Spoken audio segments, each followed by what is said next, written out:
supplies must be reported.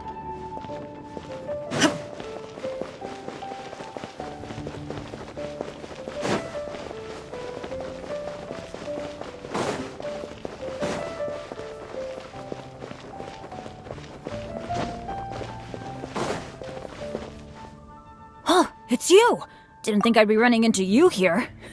I guess it's my lucky day. How are your adventures going lately? Did you come here to get a new commission from Catherine, or to get paid? And where are you going after this?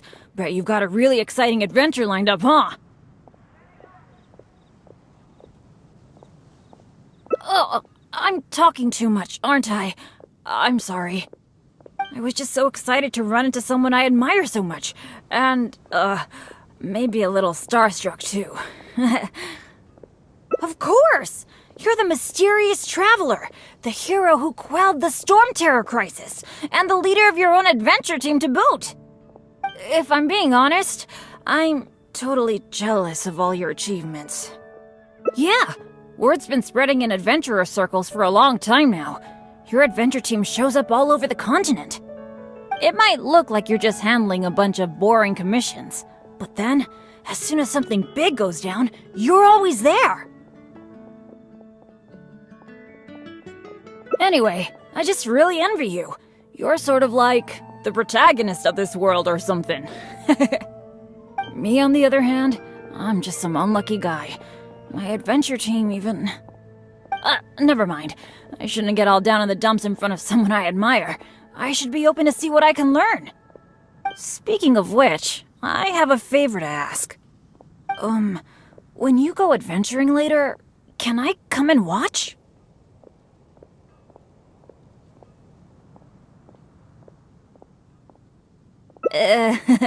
Maybe you don't know. I'm a really unlucky person to have around. If you brought me along on an adventure, my bad luck would probably just screw everything up. I don't want to get you into any trouble, so just let me watch from the sidelines. That'd be good enough for me.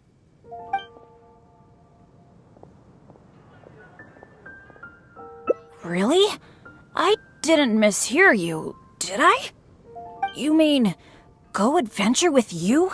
Just like we do if I was on your adventure team? Wow, I never thought I'd get an opportunity like this!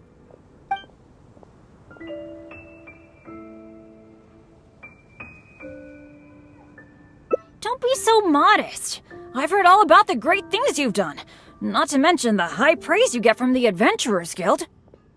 By the way, since we've got this rare chance to work together, let me share some recent intel with you.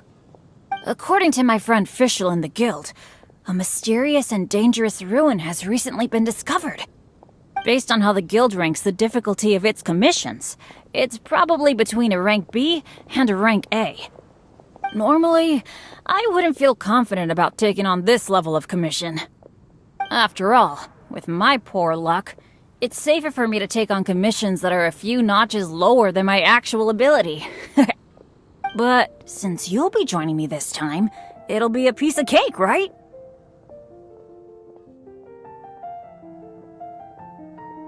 Of course! Defeating Storm Terror puts you on par with Guildmaster Cyrus in my mind. By the way, this ruin might be a dangerous one, but that usually means there'll be some great treasure hidden inside. I can't wait! Oh, do you usually make some food before you set out on an adventure? Oh, I guess you're such a pro that you don't need to worry about that, huh? Awesome. Then what are we waiting for? Let's go!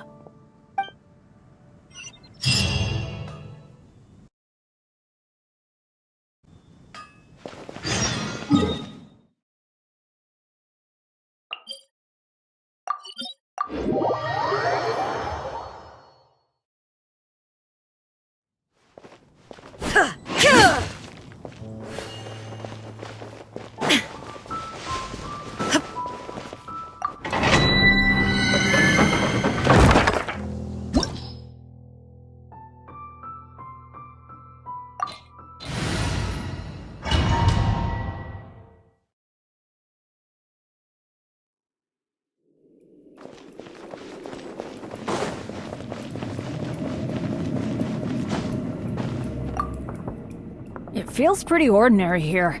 I was expecting some kind of sense of impending doom. Could it be that because you're here with me, I'm feeling more at ease? I, for one, am getting a strong sense of treasure in the area. Let's hurry up. Onward.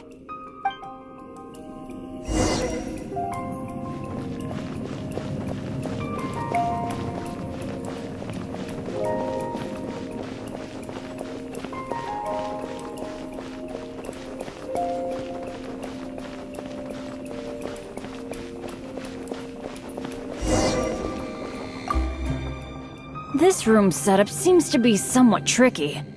The things that stand out are the two mechanisms in front of us, one on the left and one on the right. But it seems like there's some sort of danger lurking around the mechanisms. If my years of adventure experience are anything to go by, it would be a disaster if we activated the wrong mechanism. How about letting me try it out first?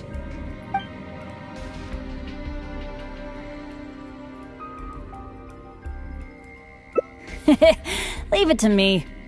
But as you know, I really don't have any luck.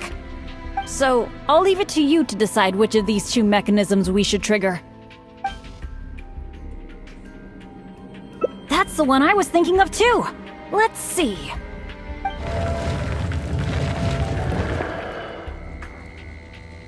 What was that noise? Oh no! It looks like all the exits are blocked! Guess I still managed to get the wrong one. This is really bad.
Oh, it's you! Didn't think I'd be running into you here. I guess it's my lucky day. How are your adventures going lately? Did you come here to get a new commission from Catherine, or to get paid? And where are you going after this? Bet you've got a really exciting adventure lined up, huh? Oh, I'm talking too much, aren't I? I'm sorry. I was just so excited to run into someone I admire so much. And, maybe a little starstruck too. Of course! You're the mysterious traveler, the hero who quelled the Storm Terror crisis, and the leader of your own adventure team. If I'm being honest, yeah. It might look like you're just handling a bunch. Anyway, me on the other hand, I'm just, never mind. Speaking of, when you go adventuring later, can I come and walk? If you brought me, I don't want to get...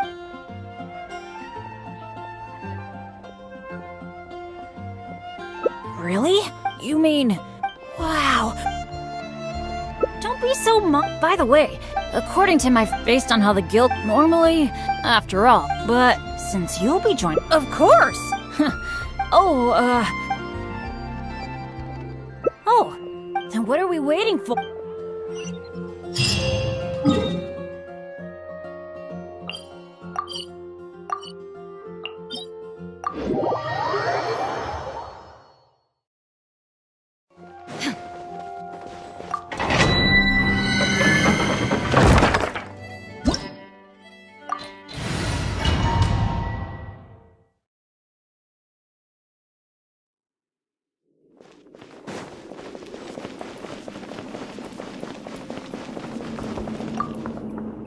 It feels pretty ordinary. Could it be that I, for one, am getting...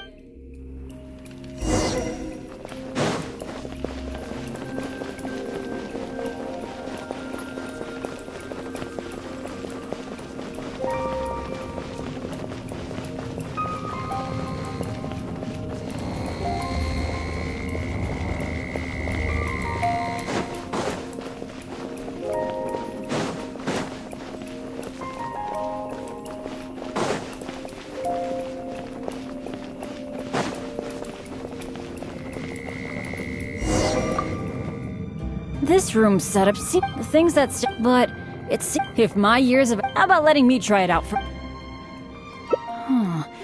I could try it out myself, but what do you think we should do? Well, that's a possibility. Yeah, let's try it then. I'll take the right side, you take the left. Go stand by the mechanism, and when we're both ready, let's trigger them.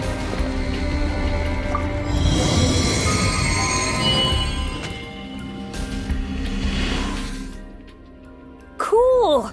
The door is open! We got it right! Good thing we went with your idea. You definitely live up to your reputation.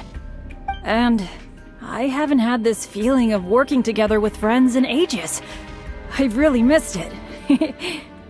Anyway, let's move on.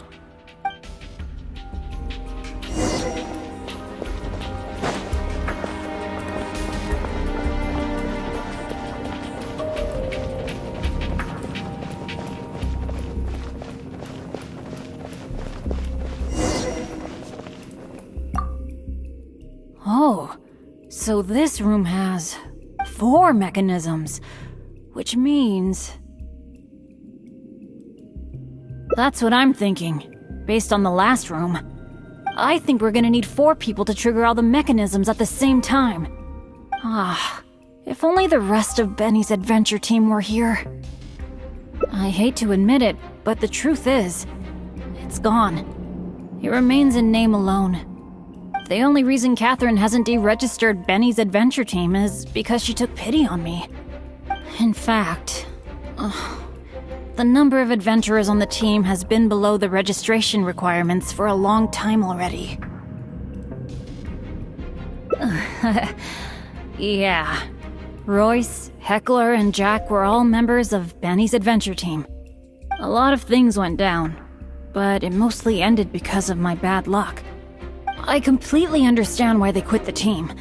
I'd never want to put them in danger on my account.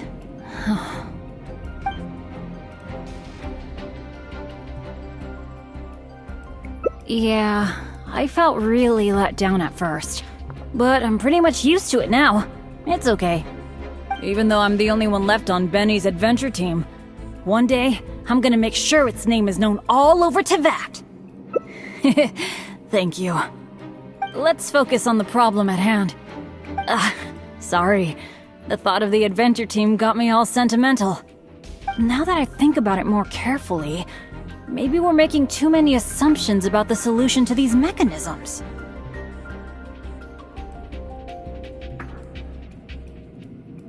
Exactly. Okay, I'll take a quick look at these mechanisms while you look around for any other clues.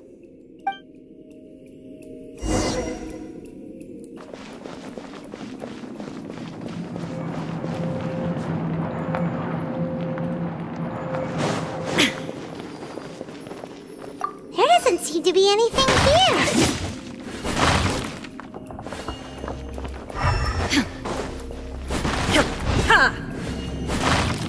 Oh, it's so dusty. Paimon bets no one has been here in a long, long time.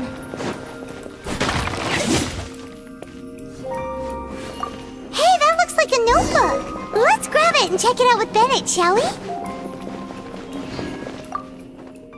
An adventurer's notebook? What's it doing here? Maybe it's got some clues on how to crack these mechanisms. Shall we take a look? Whoa, it really does have some information about them.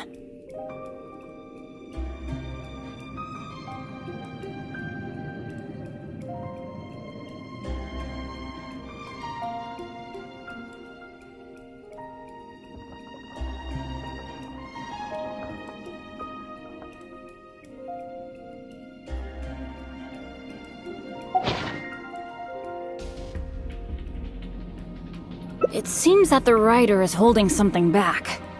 Well, since they've placed their hopes on future adventurers, we can't let them down. The notes say that the mechanism at the entrance needs to be controlled by someone continuously. But if the mechanisms are activated in the wrong sequence, the person in charge of the mechanism at the entrance will... Yeah, I guess that's what the notes are referring to when they say, Eric can't hold on anymore. Anyway, I'll take that role.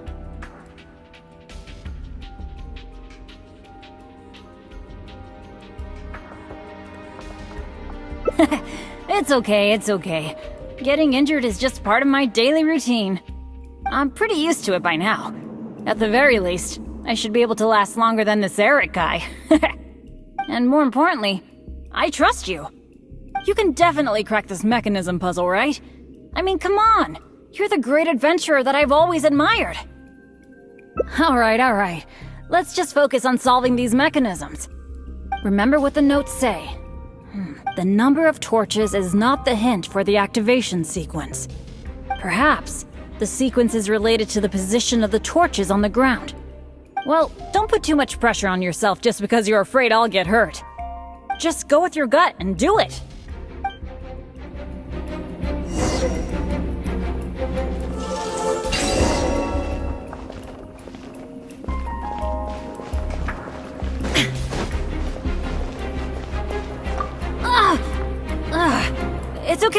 It's okay. If this is as bad as it... I'm fine. Don't let me influence your... thinking.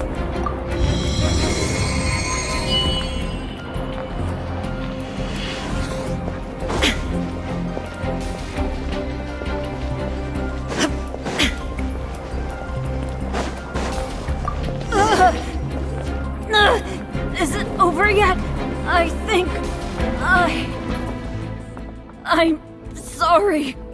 I don't think my body can take this anymore. I'm sorry. I failed you.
Have you packed all your things? Make sure you brought the onigiri and rice cakes your mother prepared. Don't worry. I have them all. They're going to last me days. Take care of yourselves while I'm out. And make sure you remind Mom to take her medicine on time. If running the store gets a bit too much, take some time off and wait for me to return. Oh, Yoimiya, your mother and I got so worried when we heard that you were going so far abroad. We've never left the country, so we don't know how Outlanders might view us Inazumans, or if they'd even be willing to speak to us. Oh, relax. Outlanders are friendly and warm. Look at Toma from the Yashiro Commission. He's originally from Mondstadt, but everyone thinks he's a top-tier guy. A mop tier? What mop? Oh! Do you mean the broken one at home? I just fixed it today, actually. No! I said top, not mop. You know, Toma even sent us some wine from his homeland not too long ago. We haven't heard this kind of friendly banter in a while, huh?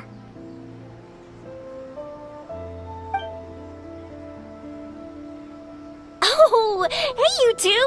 It's been a long time, hasn't it?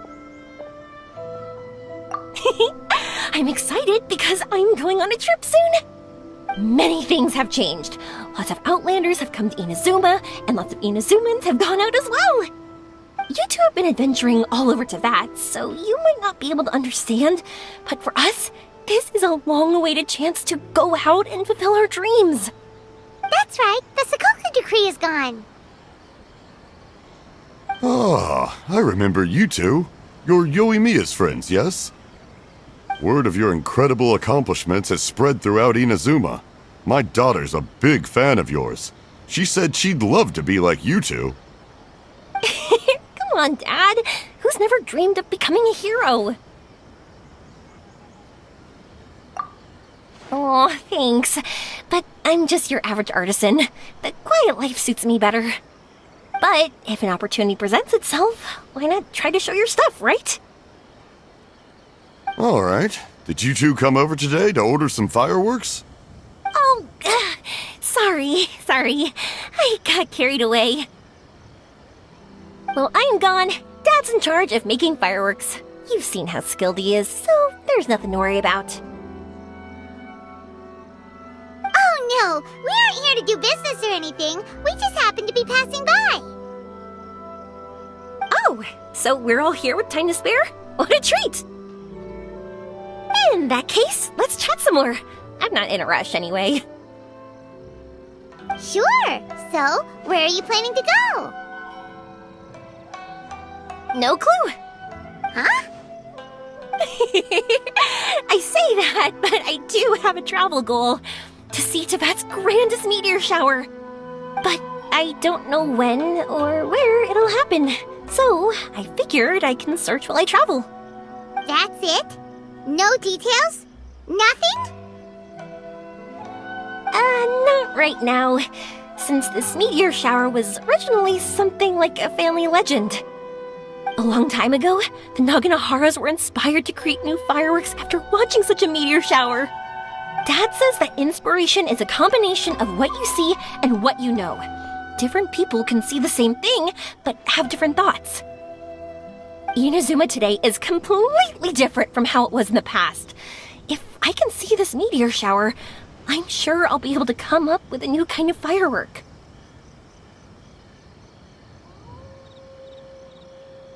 I know, right? Of course, my main reason is that I want to go and look outside Inazuma. No need to be shy about it. You gotta play hard when you get the chance. You know, you're right, Paimon. Is it just me, or have you gotten wiser since we first met? Paimon loves being friends with you since you say such nice things. Sumeru. I've heard of it. It has a ton of trees, a super impressive school, and a massive desert. Yep, and everyone there is really smart, so Paimon's sure you'll get some answers from them about the meteor shower. Really? But won't research people make fun of me or something if I ask them about a legend? We won't know if something's real or not unless we ask. Don't worry, we got solid connections in there. Well, he does anyway. Wouldn't I be taking up your time, though? I doubt this was in your schedule. Exactly! Relax, Yoimiya. You've helped us plenty of times before. All right, then I accept your offer. Let's have some fun at Sumeru. Dad, you can have more peace of mind now that I'm traveling with them, right? Oh, yes. Your mother and I will be much more at ease. Remember, you two also need to take care of yourselves. I'll be back soon. Okay, let's head to Rito and catch a boat there.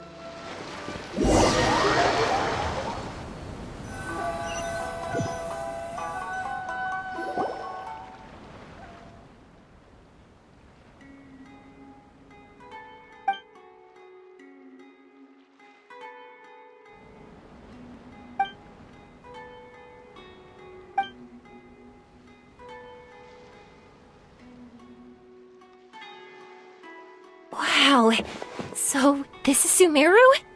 That tree's huge! Is the port built on top of it? And this place is amazing! It's way bigger than Rito's port. There are also a lot more stores here. Oh, there's more cool stuff for you to see. Don't you worry. This place is awesome! I had heard people describe it, but nothing beats seeing a place for yourself. If I hadn't seen the port with my own eyes, I could never have imagined such a place. So, the school you were talking about, the academia, is it here? Nope, we have to head north from here and follow the river to reach Sumeru City. Sumeru City, huh? I guess it's even more impressive than here?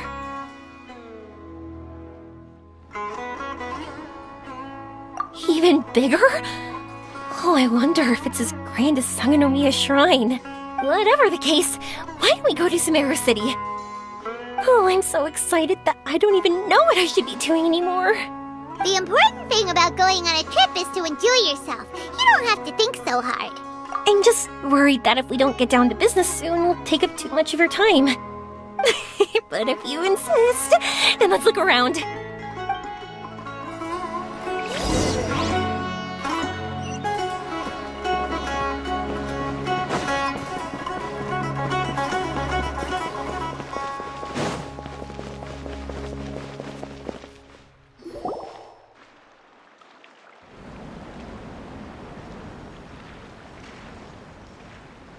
Welcome to Akara Crafts.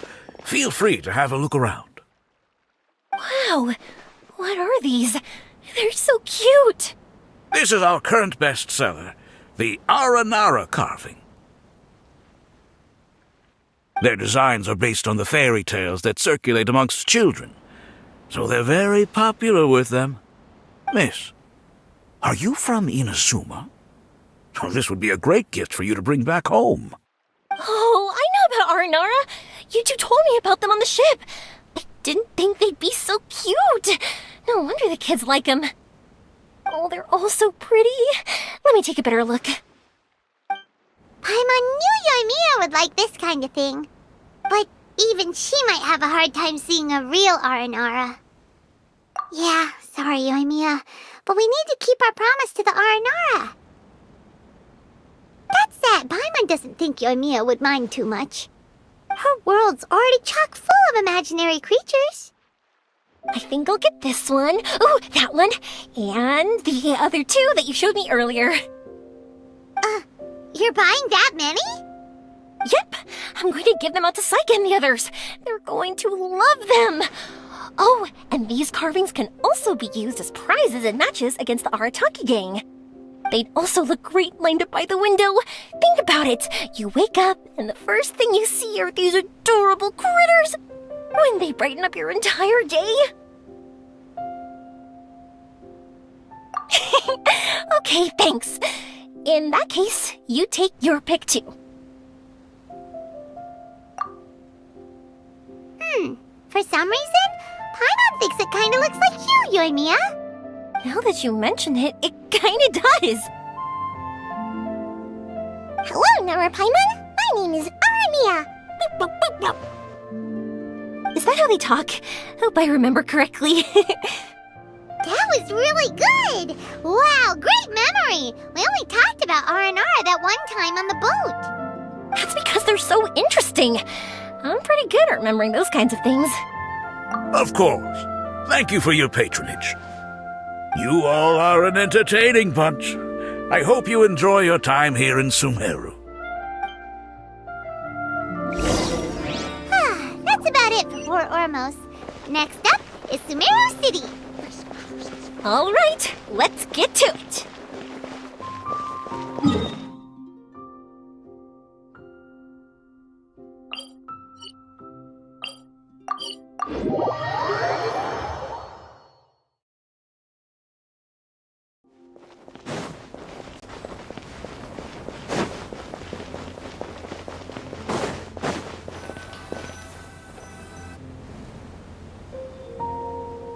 Wow, this market is even busier than the one in Port Ormos. This is Treasure Street. Up from here is the Academia. Oh, and in that tree trunk is the Grand Bazaar. They're both pretty special places. I just saw a group of people come down, and they were all wearing the same outfit. Is that the Academia's uniform? That's right. They also wear hats with different designs, depending on which darshan they're in. For example, we'll be looking for someone from Watawahist. They know a lot about stars and stuff. Does this mean that you need uniforms like those to get in and out of the Academia? Paimon doesn't think so. Won't we stick out if we go in like this? So even you get shy, huh? No, that's not what I meant. Let's pretend you're an Academia student, hard at work. Then in comes a bunch of Outlanders in strange clothes who gawk and run around everywhere. Oh, Paimon kinda gets what you mean. I don't think we have to be too self-conscious, but it's still something to keep in mind. Why don't we look around here first? I've been wanting to see the Zubair Theater anyway. As for the Academia, let's go once I get myself a set of Sumeru-style clothes. Alright, but Paimon thinks you're overthinking it. Nilu might have some good recommendations. Sounds good. If we can watch a performance of hers while we're at it, that'd be even better. Alright, I'll be looking around here. I'm leaving the meteor shower inquiry to you two. Thanks a lot. No problem. We'll be right back.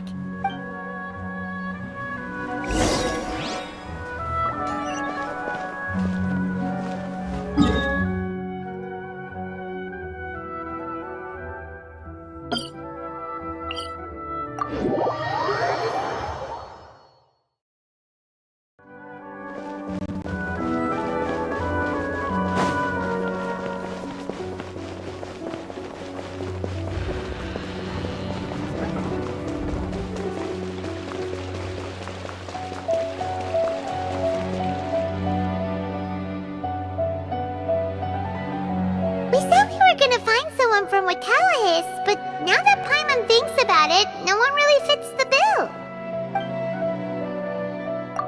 Paimon thinks Alhaitham might know something, but Paimon doesn't want to talk to him.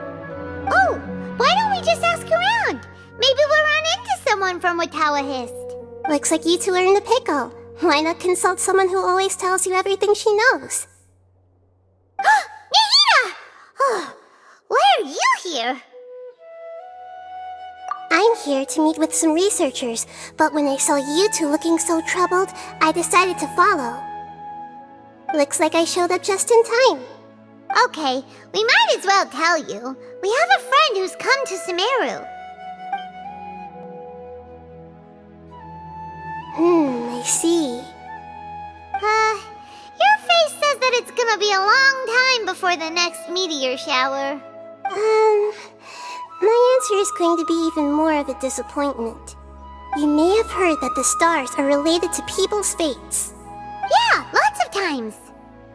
If the stars dictate destiny, then do you think that destiny is something that is unchanging and always follows predicted outcomes? You have a point. According to current Watawahist research, a meteor shower is a celestial phenomenon that occurs due to the interference between many intricate fates. Their appearance is highly random.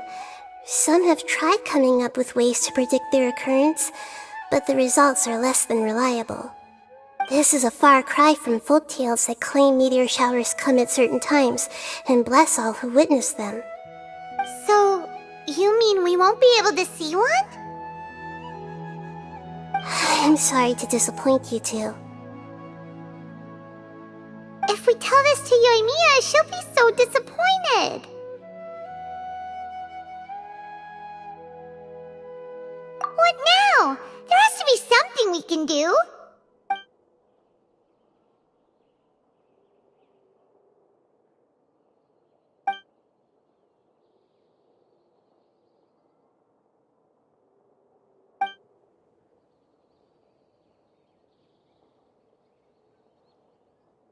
Are you two okay?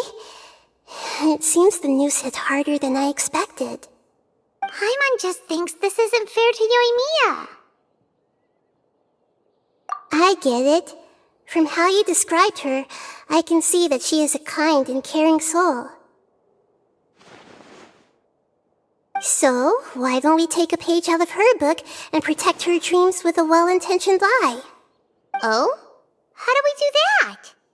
It'll be a story about a meteor shower. You'll accompany her on a brief journey, do a bit of work here and there, and then receive the meteor shower as a reward. Oh, well, I can't summon a real meteor shower, but if it's in a dream, I can help out. Oh, that would be great, Nahida! Compared to what you've done for me, this is nothing. Use the meteor shower as a pretext to take Yoimiya all around Sumeru. Then, when you're ready, blow this. I'll tell the Aranara in advance. Once they hear the whole story, I'm sure they'll be willing to help. Huh. Then the dream will probably be like the one we had in the Avidia Forest, when we first met Hypatia. That was a real shocker. It was hard to tell that we were even in a dream.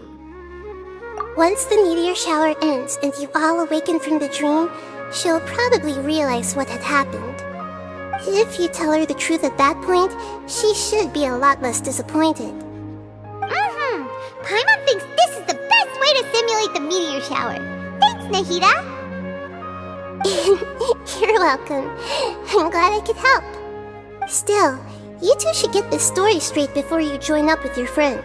If not, she's gonna see right through everything. True. Let's discuss it on the way.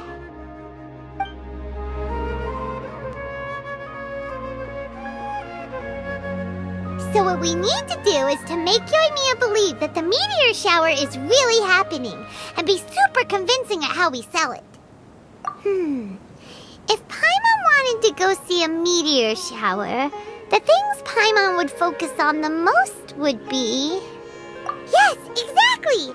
We'll say we're trying to figure these two things out, but we'll actually be bringing Yoimiya around to see the sights and enjoy local food. Oh, well, easier said than done. We can't be too strict with our pretext, but we can't be sloppy with it either, or she'll see through it. It'd be best if we could take a unique approach to making it fantastical, just like a real fairy tale. This is gonna be hard. Oh, that's right. Don't people also talk about wishing on a shooting star? If we used wishes as the center of our story... Whoa, that sounds great! Alright then, we need a specific wishing spot or else the sky would be full of meteor showers.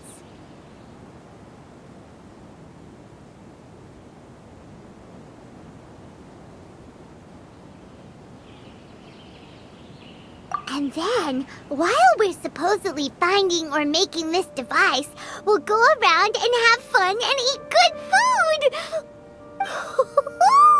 This is shaping up to be the perfect plot. After all, the device can be anything, and the location can be wherever. As long as we get Yoimiya to enter the dream at night, things will be fine. This isn't about being smart, it's about being a good duo. The idea was yours anyway. Paimon just knows what you want to say. Alright, let's go. Yoimiya's probably sick of waiting for us.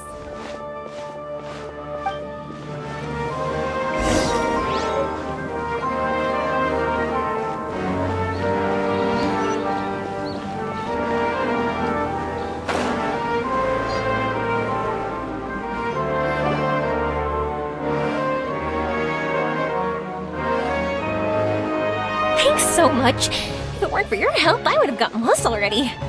It's no problem. I'll be heading home then. Just a minute. Wait. This is for you. This is an R&R carving I bought in Port Ormos. I heard it's very popular with kids, so here, have one. It's alright. I didn't do much, really. It's fine. Take it. Come on. Just look at its big, happy smile. You can display it at home or hang it on your wheelchair. It'll cheer you up. That might sound silly to you. Like, why do you have to be happy just because it is? But that's the magic of a smile.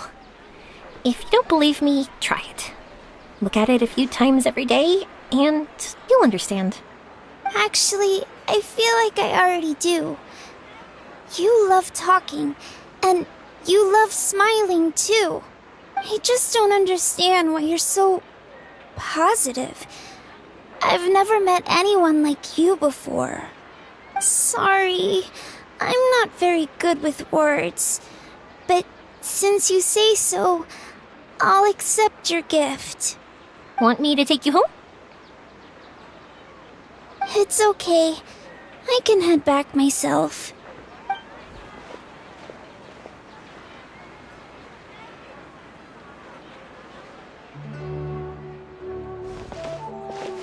Oh, great timing, you two. Who was that kid? Oh, her? Her name is Aveen. I saw that she was looking quite forlorn, so I wanted to make sure she wasn't feeling left out or alone. She was pretty shy at first, but I explained that I just arrived in Sumeru and had gotten lost, so I needed someone to help guide me. She agreed and we made our way back here. There were so many paths here, and they're all twisty, turny, and up and down. It's hard navigating through them all. No, she didn't want to talk about that, and I didn't ask. I get the feeling that'll bring up some unhappy memories. But if I had to guess, it's probably because she hasn't been able to explore the city for quite some time. All she said was that she's sick and doesn't know when she'll get better. Whenever we passed by busy crowds, she kept turning her head and taking in all the things around her. At first, I thought she was afraid that someone might bump into us. But when I caught a glimpse in her eyes, I only saw yearning and a deep sense of loss. It's hard not to be down when something like that happens to you. At first, she didn't really want to say anything to me at all. She just gave me yes and no answers. But what I really saw was just another child, and asked all the same things everyone else did about rugs, spices, cooking, and the differences between here and home. Eventually, I think I earned her trust. There were many things that she liked in the city, after all. I say that, but honestly, you two probably caught the majority of what she said. Gotta start somewhere. Oh, by the way, did you guys learn anything about the meteor shower? You bet we did. Big time. You're in luck, Yoimiya. You'll be able to see the meteor shower from Sumeru. Really? That's great! If I had gone looking for it myself, I'm sure I would have missed it. Huh? What do you mean? They respond to wishes? Huh, I've never heard that one before. So it's not that you wish upon shooting stars, but that wishes summon them? In that case, I was born ready, don't you worry. Are you talking about how you want to use the meteor shower as inspiration for fireworks? That's why I'm here, but I wouldn't call that my wish. I don't think that alone will call the stars down for us, right? Yeah, that makes sense. Wow, she's adding her own spin onto this. If that's the case, then we'll have to practice wishing a little. Can you two come with me? Let me put my thoughts together and tell me if you understand. As for what my wish is, it's a secret for now. Yeah, and we'll take the opportunity to show you some views you've definitely never seen before. More places to see? All right, let's go.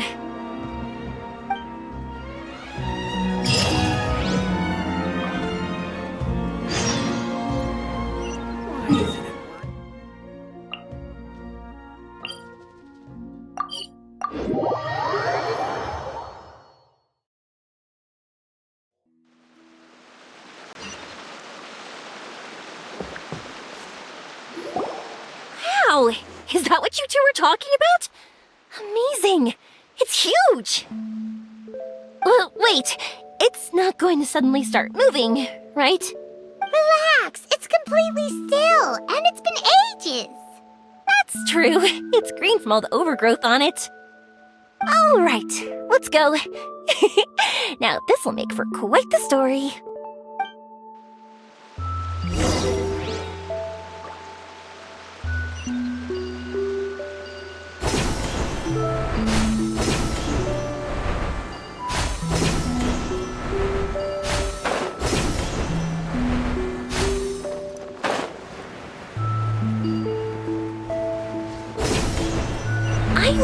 wondering, have you seen your sister yet? Yep, but she said that she'd meet us at the end of our journey. And then she left. I see. It seems she has her own things to worry about. But it's alright. At least you were able to talk. How did she look? Was she doing well? Had she changed in any way? Well, according to him, nothing's really changed. He's hanging in there. That sure is reassuring. I believe that you two will come to an understanding once your journey is over. You are siblings after all.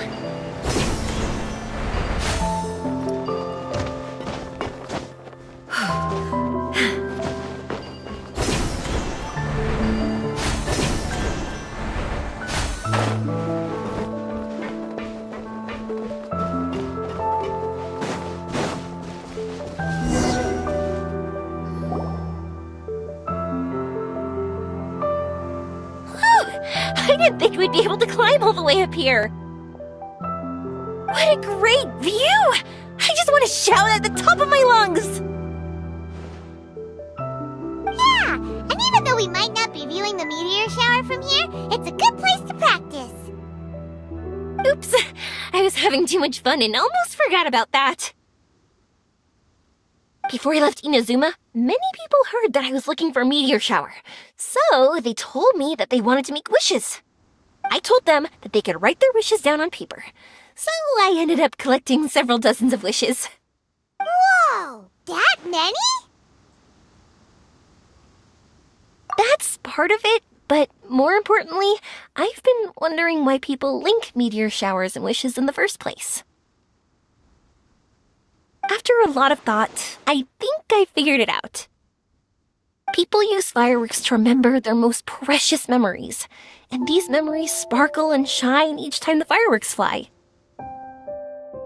In other words, fireworks symbolize the past. And shooting stars make people think of wishes, because wishes carry people's brilliant hopes and expectations for the future. One represents the past, and the other the future. They both bloom in the sky, but have completely different meanings behind them. It's really beautiful, isn't it? It's clear to me that I'm not the only one holding this belief. I'm sure my ancestor had similar views.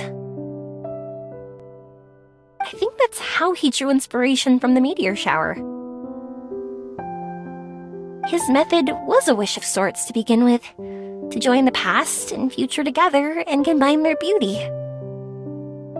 At first, I wasn't completely serious about using the opportunity to travel abroad to see a meteor shower, but it became something like a mission once everyone had handed their wishes over to me. Yoimiya. Well said. And here Paimon thought you needed practice. Huh? That was fine? You both understand what I'm trying to say? Honestly, I thought it was pretty messy. I mean, these are all abstract topics that evoke a sense of admiration that's hard to put into words. Traveler? I did consider that possibility, and I won't lie. It'd be a real bummer if that were the case. I know that's the most realistic conclusion, and it's not like luck has to be on my side. But there's a premise to every legend, and that's belief. If I didn't take the step, it's not like a meteor shower would just rain upon me either. I wouldn't be where I am now. I wouldn't have known that they respond to wishes, and I wouldn't have seen all these beautiful sights in Sumeru.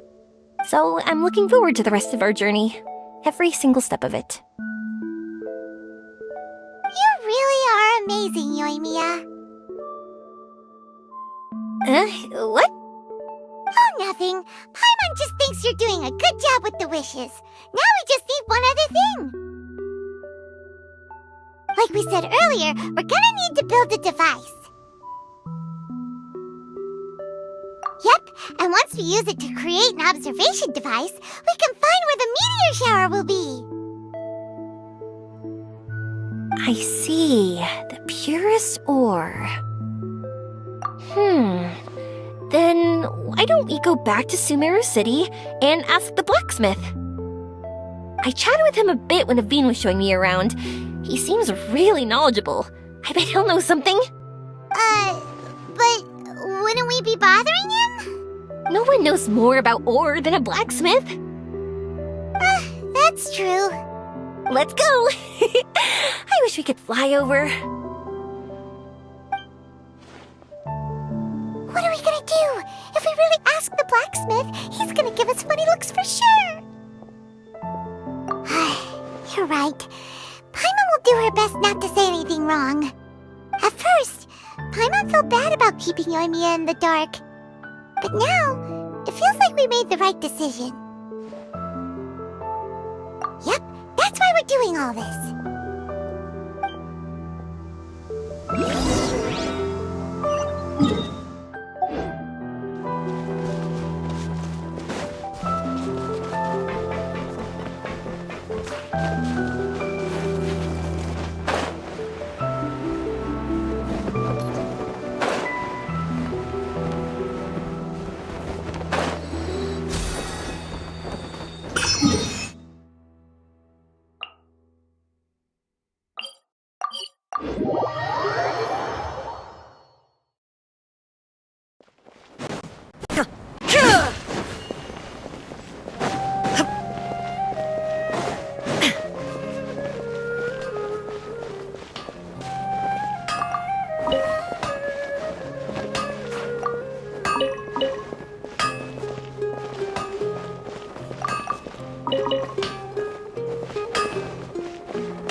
You want to use the purest material to create a star observation device?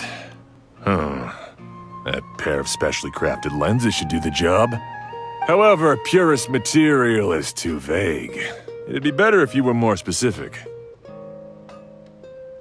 Firstly, this all sounds rather, strange.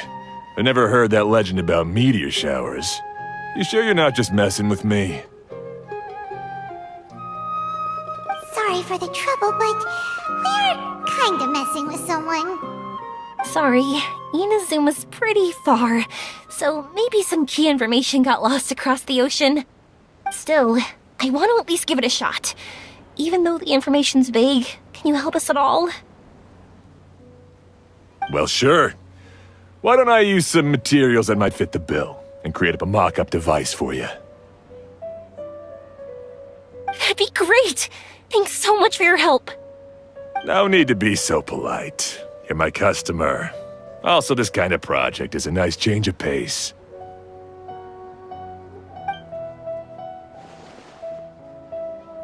Maybe we can just pick a random one.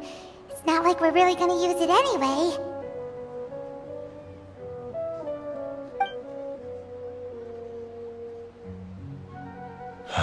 No, that won't do. I don't think I can justify that to myself. If these were for ordinary use, then it'd be acceptable. Barely. But if you want a product that is top-notch, this is far from ideal. Why are you so interested all of a sudden? Yeah, what now? Don't worry too much about the material. If you think it'll be difficult to obtain, we can get it for you. I want to try all our options. Since we're on the topic of legends, allow me to tell you one about blacksmiths. All of us in Sumeru know about this legendary forging material. It possesses excellent properties that are matched by no other. Using it to forge something is every blacksmith's dream. Some spend their entire lives searching for this material in vain, while others have it in their possession, yet never use it in their forge. Huh? Why's that? That's because the material is too precious. Many believe themselves unworthy to work with it due to a lack of skill. In other words, not only does it represent the pinnacle of material quality, but also the culmination of a smith's skills. I constantly practice and hone myself, so when I do encounter this material, we won't pass each other by like two ships in the night. So, you mean that it symbolizes dreams? Dreams, inspiration, obsession, focus. Call it what you want. But if you take it to symbolize purity, then I believe it is your goal as well.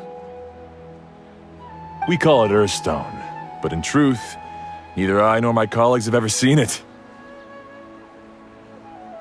It's more like a goal, and also a warning. This fits perfectly with the tale of the meteor shower. Then, why don't we go looking for it? Is it even something we can find? Exactly! We're chasing down a legend after all. What's true or not doesn't matter as much. If we do find it, that's a big win for us. And if we don't, maybe we can still find something that could be used as a substitute. When you put it like that... Hey, excuse me. If I might intrude, have you seen a child in a wheelchair? Yeah, she and I were hanging out not that long ago. What's the matter? Do you know where she went? She hasn't returned home yet. Huh? I wonder why. When we split up, she said she was heading home. Oh, dear. Oh. I'm sorry if I seem worked up. I'm Avine's mother. She's been depressed ever since she fell ill and was forced to use a wheelchair. I'm concerned about her mental health. If she does something reckless because she's not in a good state of mind... It's okay, don't worry. We'll help you find her. I can't say that I know her very well, but I think she just has a lot on her mind and is trying to come to terms with her feelings. That's reassuring. She doesn't want to tell me anything, probably because she thinks nothing she says would make either of us feel better. But I can't tell what she's thinking if we don't communicate. I'm worried that I'll panic and make things worse by saying the wrong thing. Don't worry. I'm sure she has a reason for wanting some space to herself at the moment. We should just be open and understanding with her. But that does bring me to a question I've been mulling over in my head. Do you think there's something else going on in her life? Not that I'm aware of. I just know the illness was a big blow to her. She's always been physically active. She absolutely loved to run and jump, and she told me that she wanted to become a great adventurer someday. But after she became ill, she lost strength in both legs. She hasn't been able to stand since. We've consulted with countless doctors, but they're all stumped. They said all she can do is slowly recuperate. No one can say for sure if she'll ever stand or walk again. She believes that her legs will never recover, and her dreams of seeing the world would be forever shattered. This was all too sudden, too unfair. Okay, I understand. I'll find a way to bring her around. Sorry, but it looks like we'll have to put our meteor shower search on hold. We're coming with you! Mr. Blacksmith, do you remember seeing a child in a wheelchair? Sorry, afraid not. I've been keeping my eyes on my anvil. But you're looking for someone, I suggest dropping in on Sadeg. He's my supplier. If anyone's aware of the comings and goings in Treasure Street, it'd be him. Do you know where we can find him? He's probably resting just over there. It's not far. Got it! Thanks for your help with everything. We'll go over there and see what we can find out. Don't worry, I don't think she's gone too far. Thank you so much. He and I will continue asking around in the city. If you find her, please, let me know. Thanks again for helping.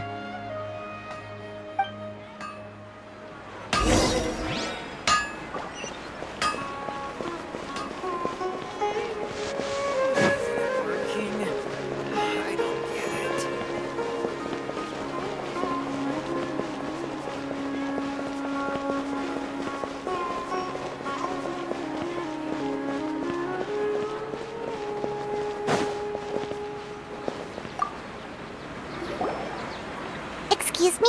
Have you seen a child in a wheelchair? Now that you mention it, that does ring a bell. I was moving some boxes at the time and I saw her pushing her wheelchair so hard she was panting. I asked if she needed help, but she didn't respond, as if she didn't hear me. Sounds like there really was something on her mind. Yeah, that was the impression I got too. What's wrong? Did she go missing? Yes, so we're looking for her. I see. That's rather worrying. I know. I'll ask my friends and see if they know anything. She went that way. If you ask people as you go, hopefully you'll track her down. Okay, thanks. If you find out anything, don't forget to tell the people with the green scarves. You mean the core of 30. Don't worry, I got it.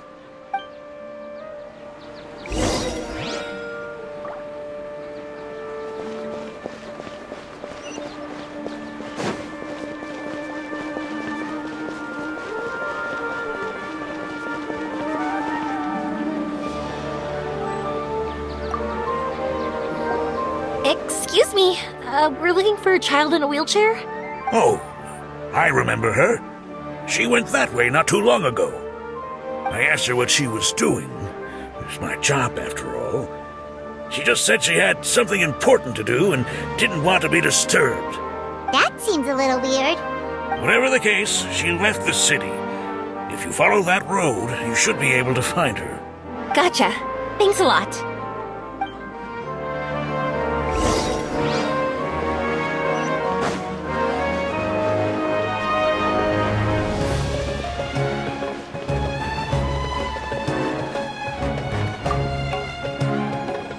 Hello there. Did a child in a wheelchair pass this way? A wheelchair? Oh, so that's what it was.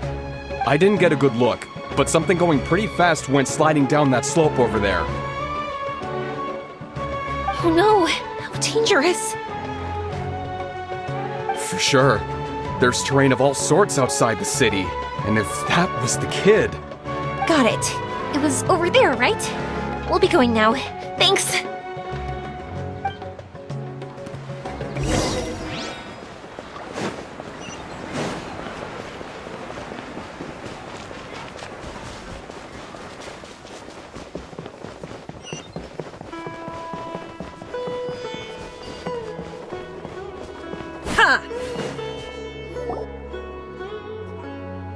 Hey, are you alright? I fell off my wheelchair. I can't move around without it. Why? Why? It's okay. You're okay. You're not hurt. I'll take care of her. Can you two look for her wheelchair? No problem. We'll be right back.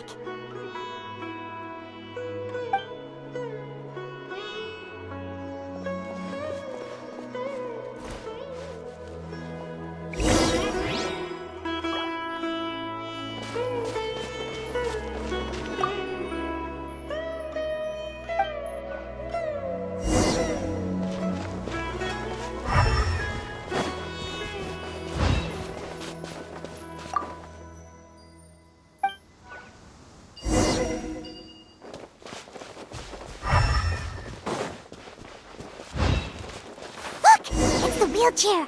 So the hilly churls took it. We gotta get it back before they damage it!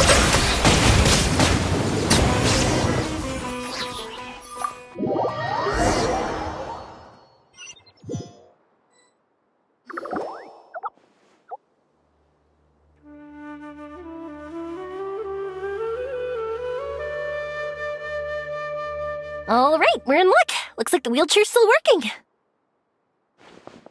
That's good. Or else my family would have to pay for another one. You feeling any better? I know that must have been really scary for you. It's all right. You're safe now. We'll bring you back. Do you feel okay telling me why you had to come here despite the risks? If you don't want anyone else to know, we'll definitely keep it a secret.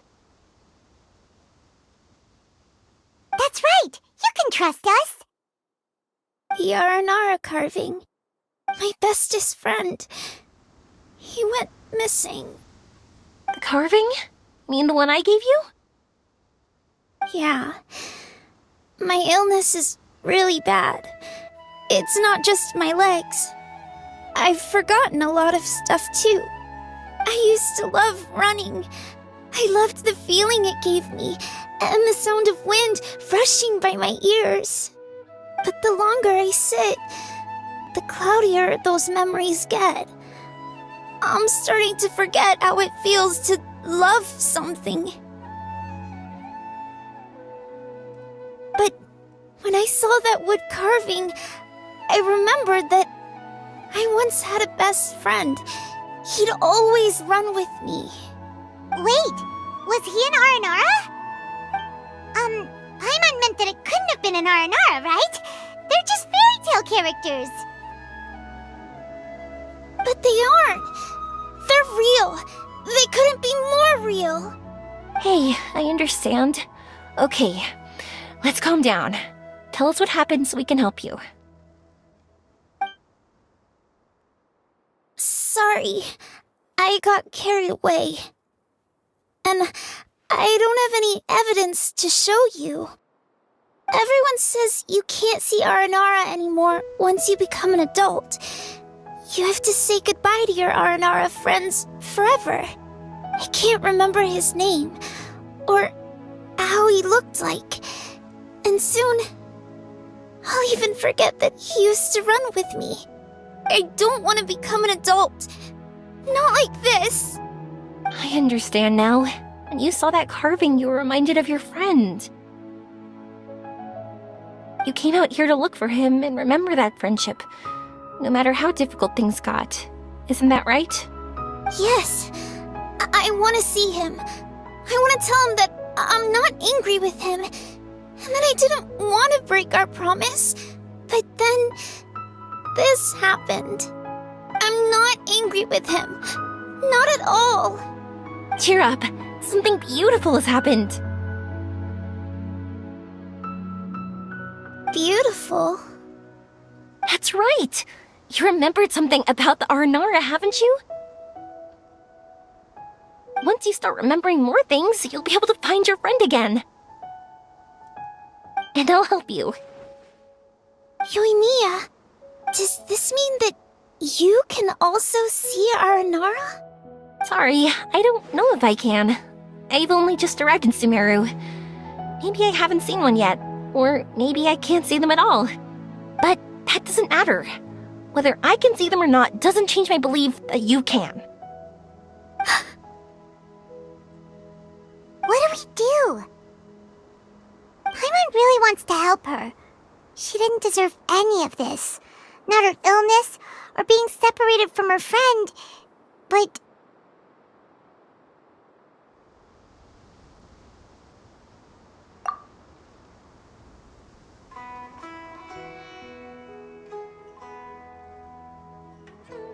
Huh? Me? Sure. Sorry. Wait here for a moment. I'll be right back.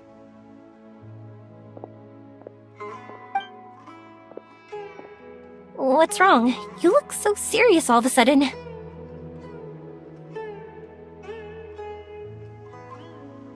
Oh, did you think I was overpromising back there? Don't worry, I have experience with this kind of thing. To her, reuniting with her Aranara friend is the result. But recapturing her past joy and belief in herself is the process. And that's where our help is needed. I'm guessing that her sudden illness made her feel like she may not be able to realize her dreams anymore. It also made it difficult for her to hold on to the happy memories and dreams she had. Everyone has their own imagination. After some chance coincidence, she met Aranara. So as long as we help her rediscover that same feeling she once had, her Aranara will return naturally. Oh, so that's what you're thinking! Adults only want to believe in objective reality. In doing so, they may unintentionally do harm to the innocent fantasies of children. But I think there are ways to get even subjective things back. So, how about it? Want to help me out? Looks like all this excitement made you forget your original goal again. If we didn't do anything to help, I wouldn't be able to watch a meteor shower, even if it appeared right now. And would the stars really want their caller to have such a heartless soul? What are you trying to say? Because we can actually summon the Aranara.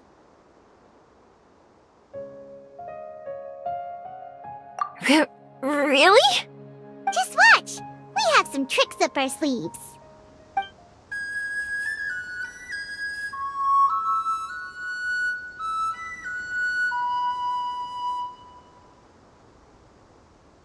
Oh, so this is an Aranara.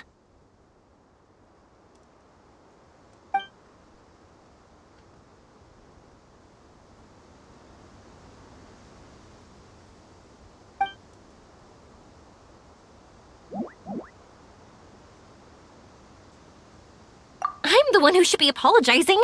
Sorry, let me explain. I know that you only want to be seen by people you trust. It's rash of me to butt in.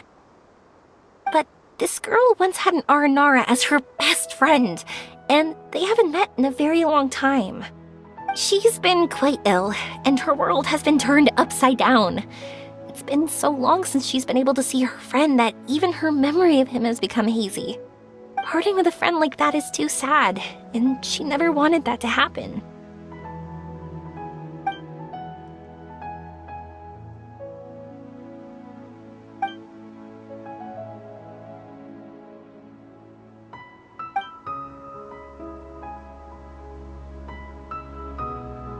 That's why I want to help her. Her world is still very small. Too small for all the sadness she has to bear. As things are, all she can do is sit alone and think about how happiness is leaving her little by little.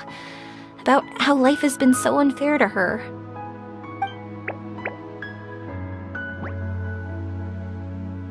Yes, maybe we're already used to bad luck and we know how to deal with feelings of sorrow and disappointment. But this is her first time dealing with any of this. Life can trip anyone up.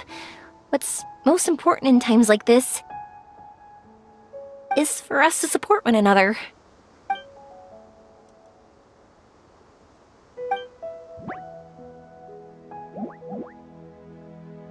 Huh? What do you mean by that?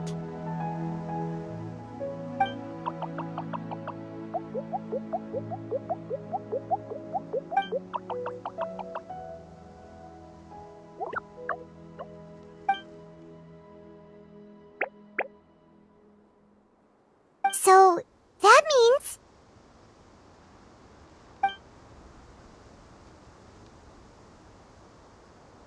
Thank you! Thanks for trusting us.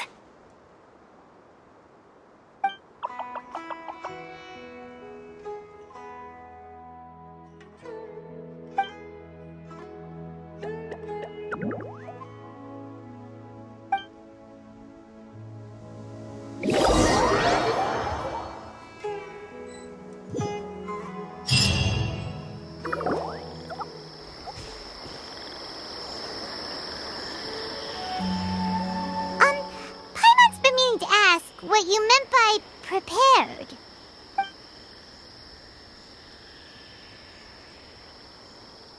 Dreams. But I'll never be able to stand again. Even if I can recover, I don't know how long that'll take.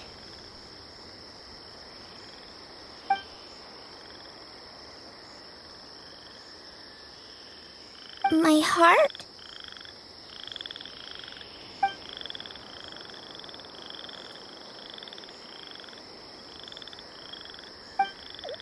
Huh? He's gone just like that? It looks like the sky here has changed somewhat.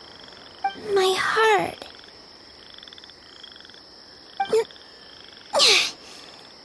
Huh?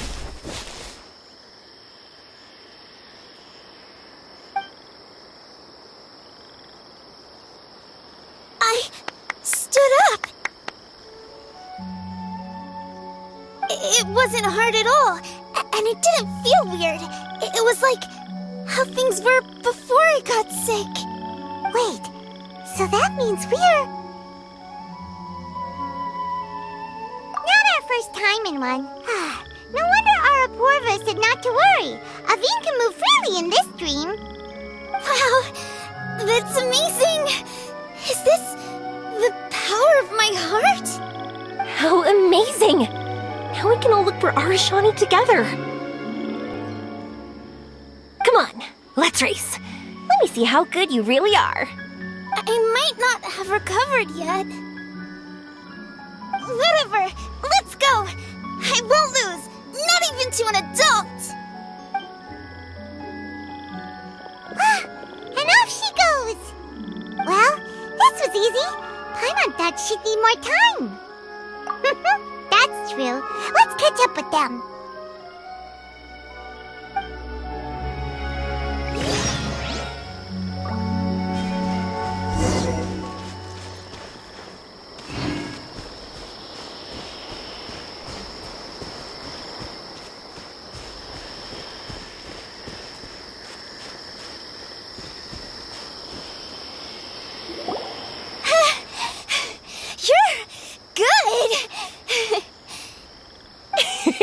If we had run any further, you would have caught up.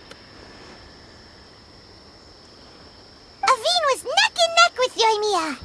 I've outran lots of adults before. Long legs don't necessarily mean you run faster. Training's important too. I won't even be able to compete with you in a few years. Let's see. Where should we go next? Look! Something's floating up ahead! Does it want us to follow it? Maybe. Let's follow it.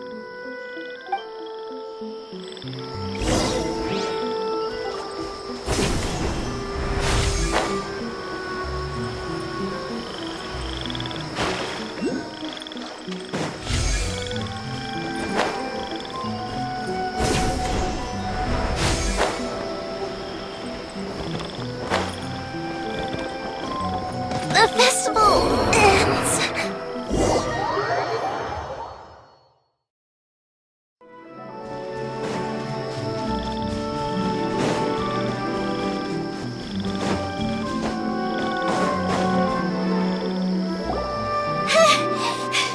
You're good. If we had run any further, you would have caught up. Aveen was neck and neck with Yoimiya. I've outran lots of adults before. Long legs don't necessarily mean you run faster. Training's important too. I won't even be able to compete with you in a few years. Let's see. Where should we go next? Look! Something's floating up ahead! Does it want us to follow it? Maybe. Let's follow it.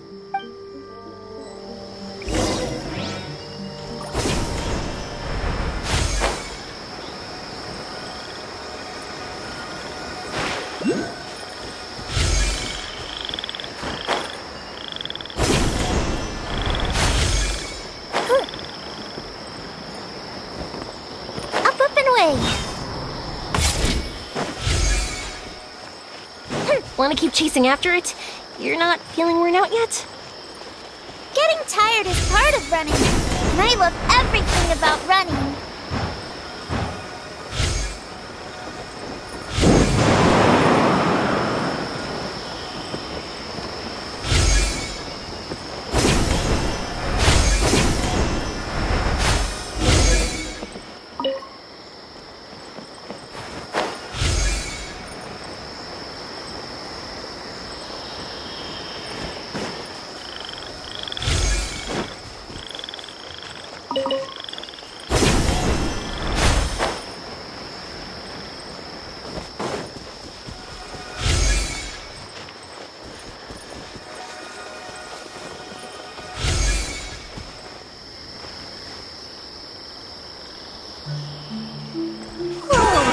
There are so many huge mushrooms here. They're big enough to lie on. That's not what they're for. Let me show you. Oh, so it's for jumping? Watch this!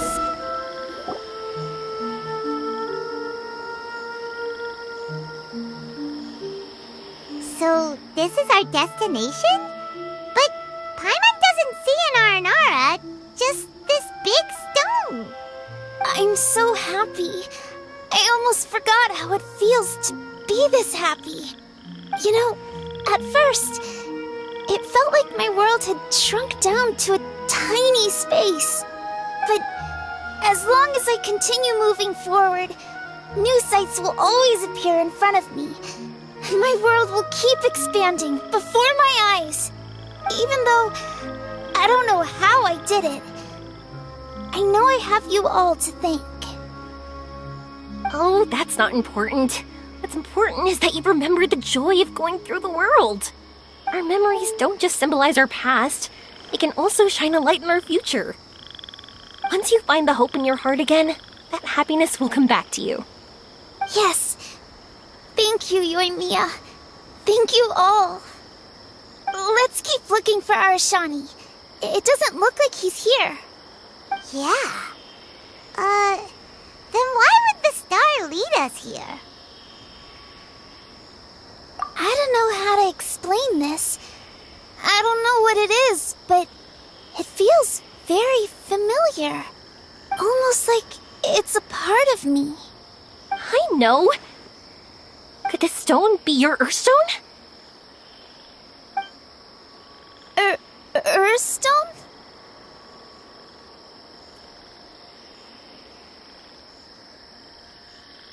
It's a very rare ore that symbolizes a person's aspirations and dreams.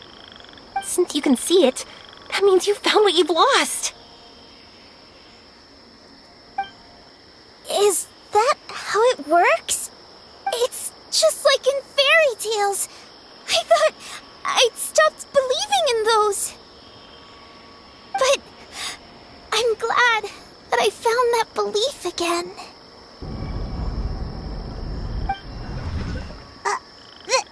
They passed right through! Let's go after them. Hey, Yoimiya! Hey! Well, we have no choice.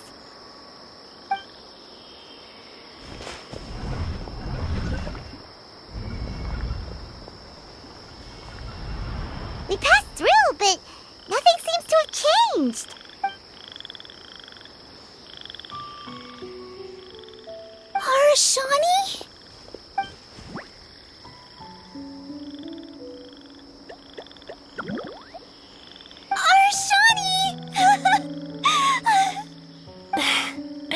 The R&R is sure of a flair for magical journeys. They not only helped Davine find her best friend, but they also showed us what an Earthstone is.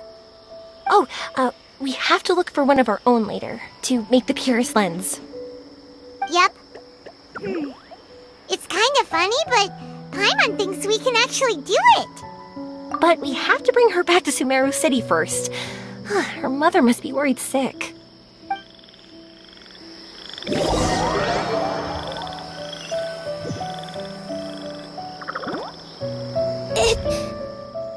The dream ended. We dreamed a most lovely dream. Don't look so lonely. He's right next to you. Arashani! You're still here!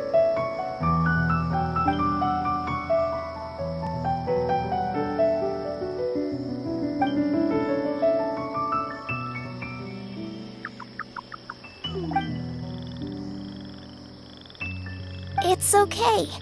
I understand. This happened because I lost sight of myself. But I think I understand now. Yoimiya's right. Everyone gets bad luck, but we have to support each other through unlucky times. Thanks for helping me rediscover my memories and dreams. I won't let your work go to waste. You've also helped us a lot, so don't be so humble. To be honest, we didn't know where to start with Earthstone. But now that we're on this track, I think we'll find it easy. Yoimiya, you need this Earthstone because you want to see a meteor shower? Yep. Oh, once we find it, you should come with us. If that's how things are, I'm happy to lend you my Earthstone.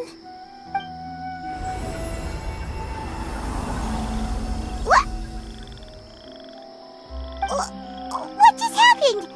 Did you just take glasses out of your chest?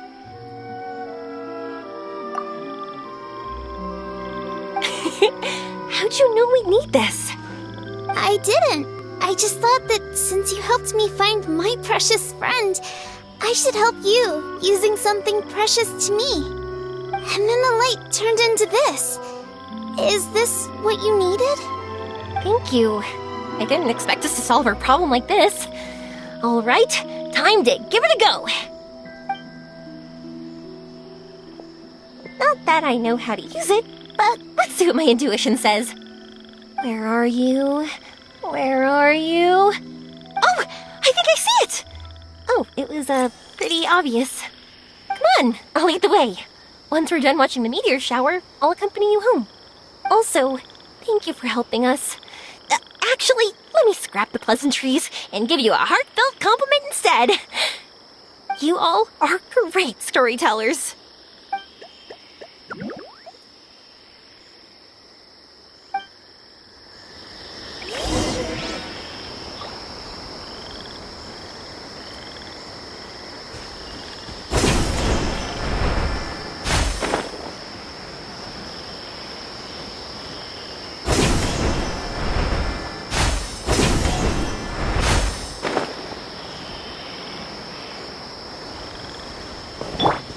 Illusion shattered!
Just like fireworks.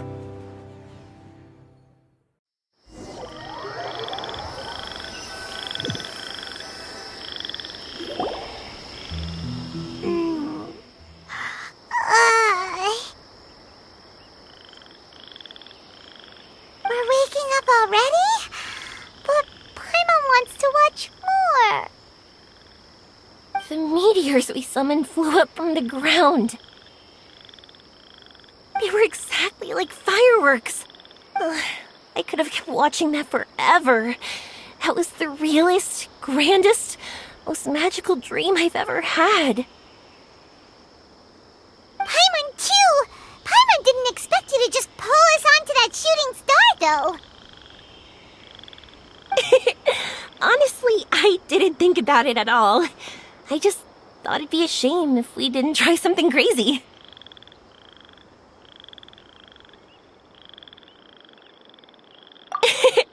You know me. It really doesn't matter to me if our experience was real or a dream. I really should thank you two, though. You set all this up as a backup plan because you knew that meteor showers are hard to catch, right? Don't worry, I loved it so much. I think this ranks as the absolute best gift I've ever been given. Oh, whew. That's good. Paimon was afraid you might be angry after hearing the truth. Why would I be? I dreamed about helpful, friendly, cute Aranara. I dreamed that we ran and jumped atop large mushrooms and we discovered Earthstone in a very unexpected way. And when I thought we had woken up, the next part was even more amazing. From her heart, Athene brought forth Earthstone glasses. We found meteors that flew up from the Earth. And we even became one with the shooting stars themselves. That's right. Dreams themselves may be imaginary, but they're also experiences that can never be relived or replicated. If we were sticklers about truth and fiction, we would have missed out on so much beauty and emotion. You sure know your way with words. Paimon's gonna bump you up a few places on the Paimon's best friend list.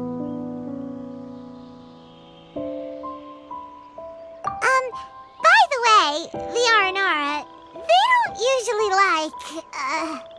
Oh yeah! They're so cute! We really have to thank those lovely carvings. the wood carvings? Yeah! If we hadn't seen those wood carvings, then we wouldn't have dreamed of such cute Aranara. Huh.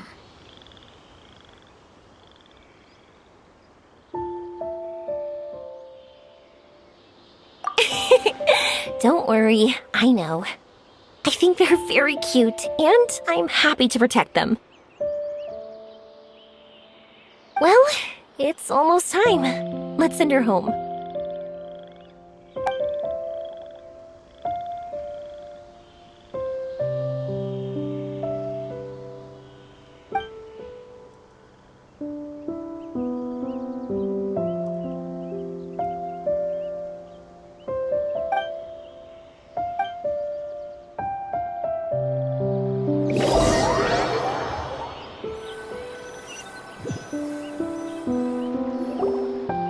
Sumeru's such a nice place. I'll be back for sure. You will always be welcome here. Athene would be happy to see you again. It's a deal. I'll be waiting for you. You got it. Yoimiya, before you go back, I want to tell you about my new dream. I want to travel to Inazuma on my own and watch a fireworks show there. Wow, that's impressive. I didn't expect to be introduced to new customers while on vacation. Don't worry, I'll make you some fireworks that you'll never forget. You do as well. No matter how busy your adventures get, remember to come back to Inazuma. We'll always welcome you no matter when you drop by. You gotta come and watch the fireworks this meteor shower inspired as they soar high in the sky. Sounds like a plan.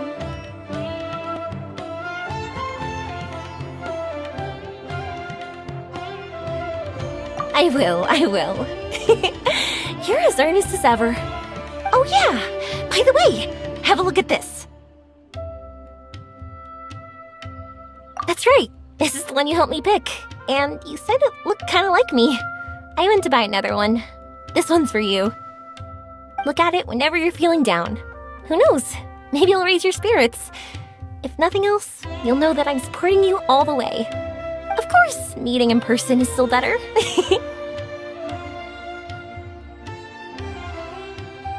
Okay, I'll be heading back now.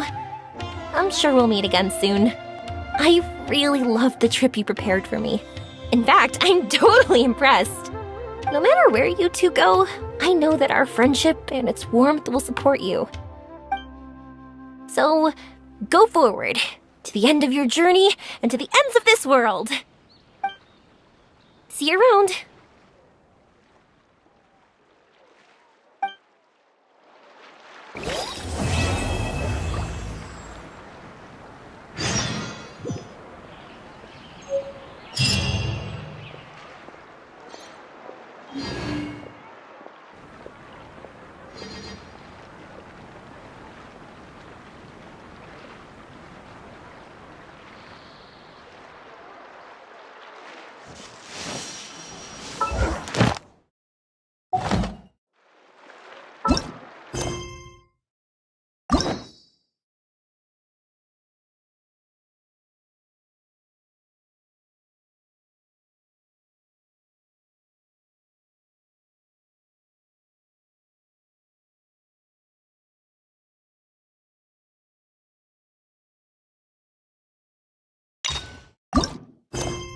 Hey,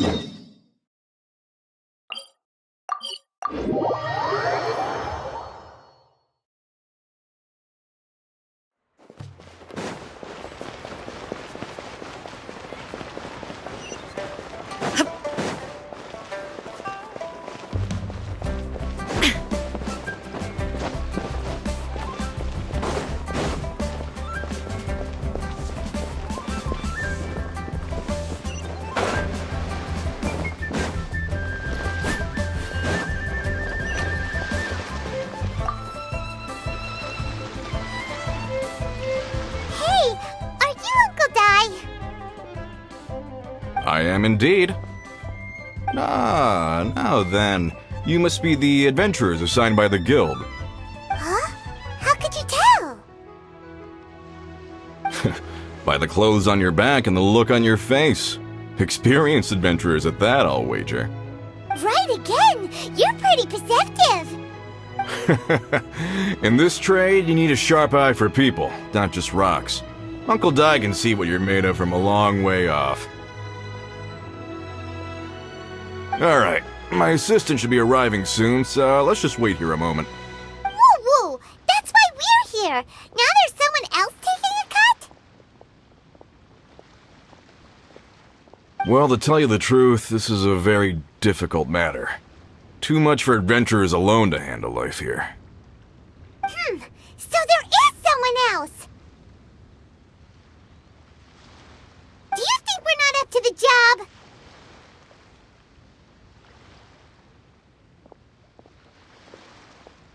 It just occurred to me that you don't have all the facts. The incident in question happened in a mine, and it's a little out of the ordinary, to say the least.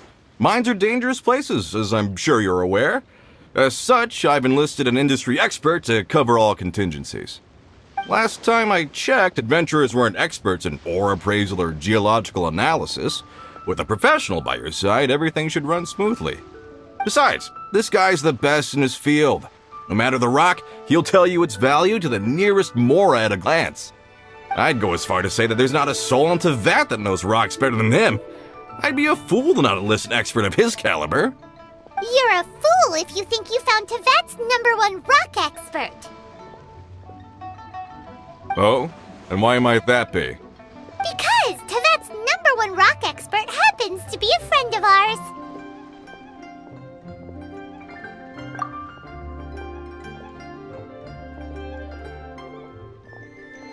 Ha! Didn't expect that, did you? Wait here, we'll go fetch him.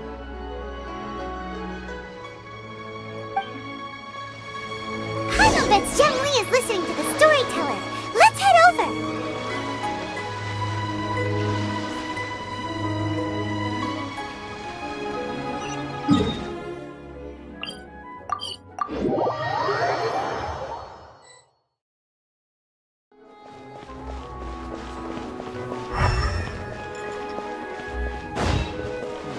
Should I save this money?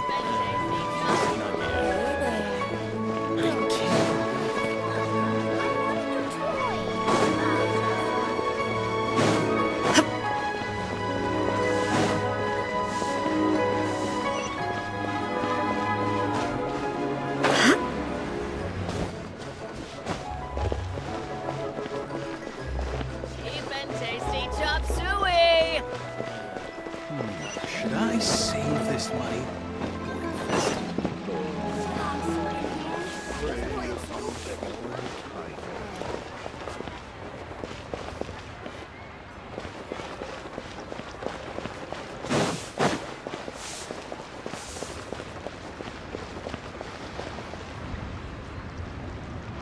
In our last tale, Rex Lapis. Zhengli, there you are! Oh. Here for a few tales? I didn't know you two were connoisseurs. Oh, no, we're here for you! Do you have time? Ah, something I'm rarely short of.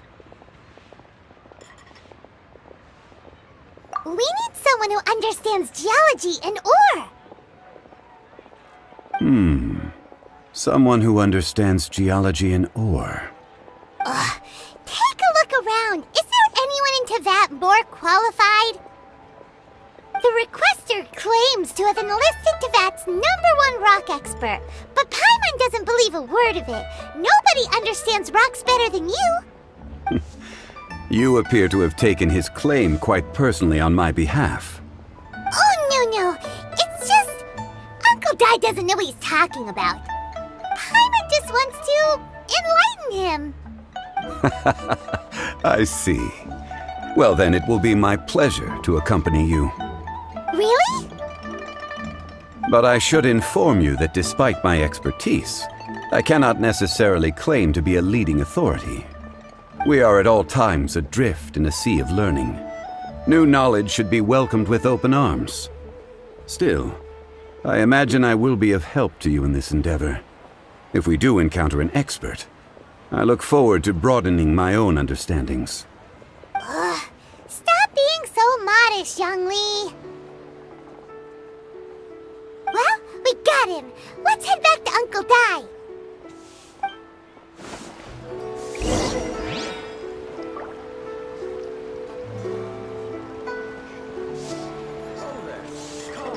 Come and see these rare and precious curios.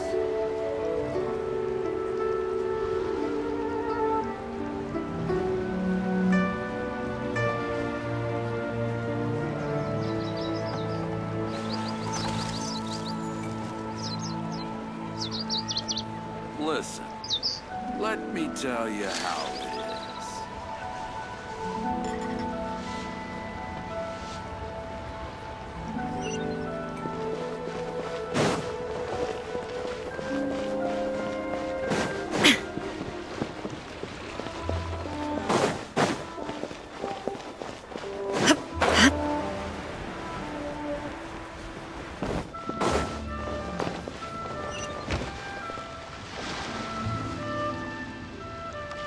Uncle Dai, we're back! Oh, and this must be the friend you spoke of? Yep. Paimon doesn't know who your rock expert is, but he's got nothing on our guy. Let's not get ahead of ourselves. Still, I do have a claim to some experience in this field. Uh-huh, so you say. Wait till my guy gets here, then we'll see. It's no use me singing his praises. You'll have to see for yourselves. Is this the place? Aha! Speak of the devil. Allow me to introduce my assistant, Kun-jun. Young Kun, these are 2 adventurers assigned to us. And as for this gentleman... Huh?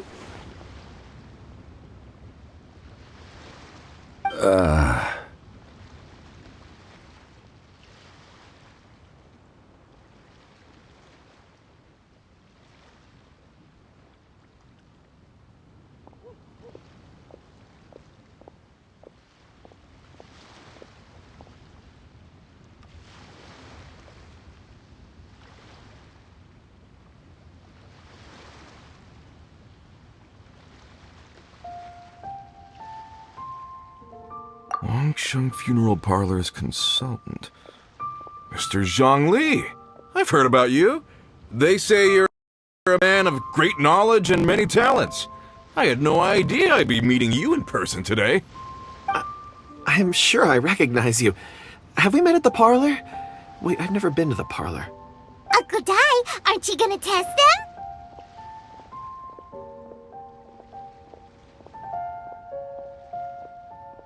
Huh? I wouldn't know where to start. Then they can figure out a way to test each other. If Zhongli wins, he's the assistant. If Zhongli loses... never mind. Zhongli won't lose. A contest? Why, it would be my pleasure. I admire your enthusiasm, good sir. I must say, you certainly have the look of an industry expert about you. It'll be interesting to see which one of us wins. Stop talking the talk and start walking the walk. I'm just saying it like I see it. Which is, incidentally, the only skill I have worth talking about. So you're an appraiser, Mr. Kun-jun. Well, no. Actually, I've already forgotten what I'm in Liyue Harbor for. I was standing by the side of the road one day when Uncle Dai called me over. He saw me holding a rock and asked me a few questions. He seemed incredibly excited, even followed me for a while. We arranged to meet here. Huh? How could you forget something like that? I saw him on my way over to Liyue Harbor, poring over rocks and muttering to himself. He looked to be very familiar with them. I asked him a few questions out of curiosity. To my surprise, he knew more than me, an old mining foreman. In any case, he didn't have any pressing matters and agreed to help me. So, do you have a poor memory? Not exactly. Anyway, if it's rocks you need help with, I can most certainly lend a hand. Mr. Zhongli, what do you make of this rock? A glossy exterior, with a fissure that could only have been left in the wake of a volcanic eruption. If I'm not mistaken, this is a rough gem from another nation. Ah, a keen eye. It's no ordinary rough gem.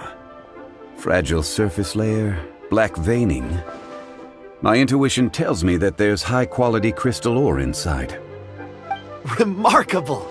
This rock does indeed hail from the vicinity of a volcano. I came across it in a market and snapped it straight up. The seller thought it was some leftover industrial remnant. They had no inkling of the treasure that lay within.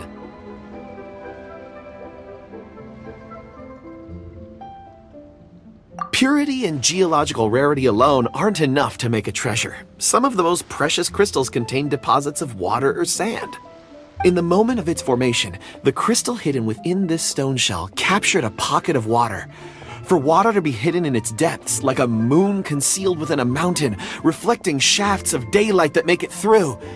Now that's a rare treasure. Such a detailed description. Almost like you saw it with his own 2 eyes. Say, you're not trying to hoodwink us, are you? After all, we haven't even seen what's inside yet. Everything he said is true. Most crystals are born in high-temperature environments. Heat and water aren't natural bedfellows, of course, which is why crystals with water deposits are so sought after. Moreover, this particular crystal contains mountain lake water. A rare find indeed. Well, if Zhongli says so, it must be true. I've yet to encounter anyone with a judgment as shrewd as yours, Mr. Zhongli. How did you know exactly what lay within? I've seen many such stones in my time. I recognized it immediately. I hope you didn't mind me flaunting my experience, Mr. Kunjun. Of course not. I feel I've met a kindred spirit here today. I hope you will accept my friendship. Uncle Dai, it would be a mistake for Mr. Zhongli not to join us. Trust me when I say that his level of expertise is unrivaled in the trade. You won't come across another of his caliber in your lifetime. Very well. There is strength in numbers, after all. Everyone, follow me to the chasm. There are men counting on you to find them.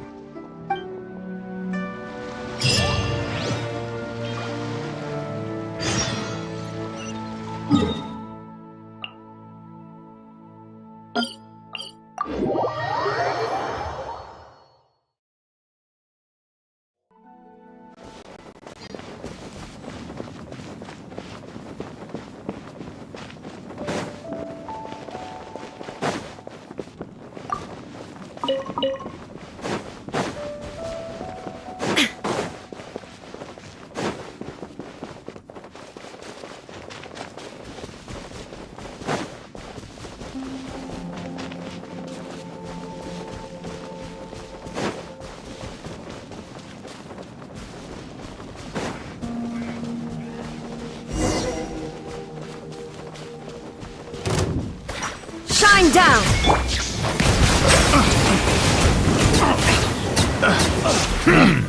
Picked the wrong test subject.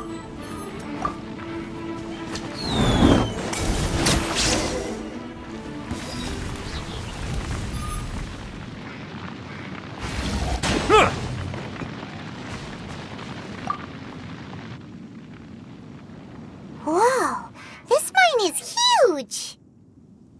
This is where the incident occurred.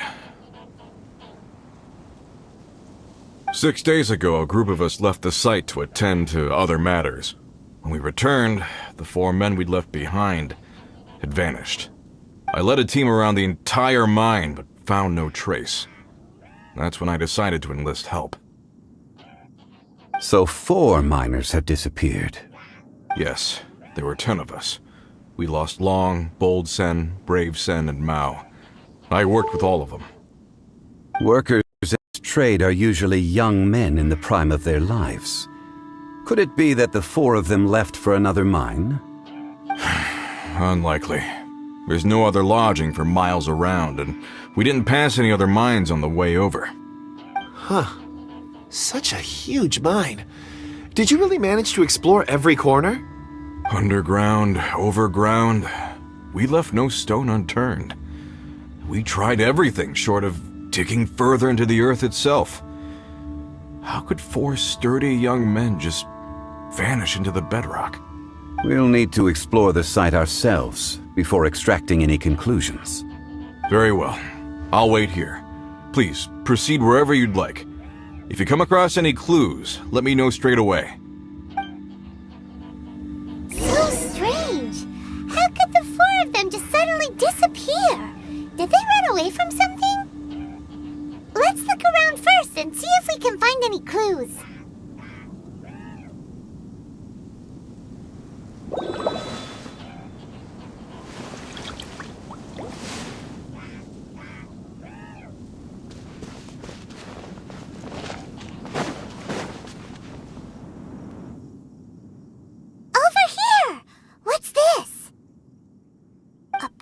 Shirts, some trousers. A few everyday items. They must belong to Uncle Dai and his men. 1, 2, 3, 4. Huh, that seems right. 10 shirts, 10 pairs of trousers. These must be spares, right? Look, Uncle Dai's clothes are identical. The 4 of them have been gone for 6 days without a change of clothes. There's also a few handkerchiefs and some soap lying around. Oh, and some tool belts. Items for washing one's face before the dawn shift. Mining equipment. So, they didn't take any supplies. Correct. Improbable.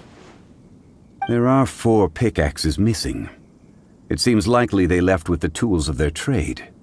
They had time to take their tools, but not their everyday items? Curious. Huh. Why would someone set off with their tools, but leave their luggage behind?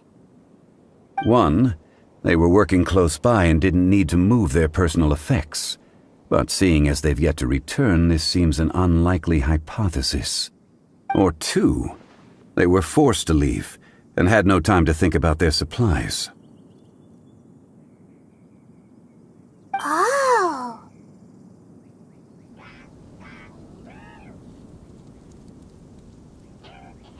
It's certainly a possibility. We'll need more clues before any further inference can be made. If they didn't leave, maybe they were made to leave. Let's make a note and let Uncle Dai know.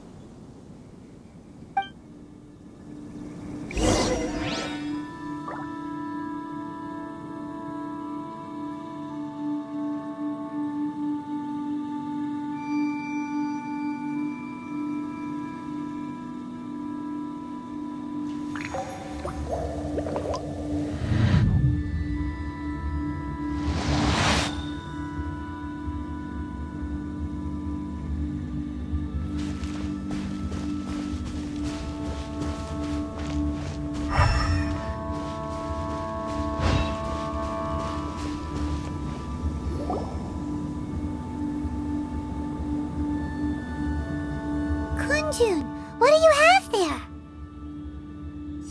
Oh, right on time. Did you find anything? There's a chunk of ore here. Perhaps there are clues within. Or, What does it have to do with the disappearance? Let's find out. I'll give it a try. A moment, please.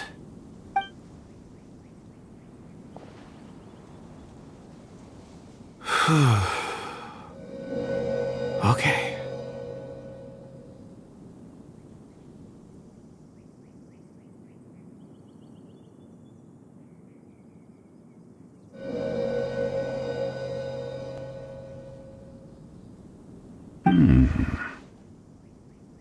Looks like he's concentrating really hard. What's he up to? I see 4 men following someone out of the mine. It looks like a child. A child? What's a child doing in a mine? I'm not sure. Also, how did you see anything exactly? Oh, I don't mean see in the traditional sense. I would appreciate it if what I'm about to tell you remained a secret. It's a little odd. I've never dared to tell anyone before.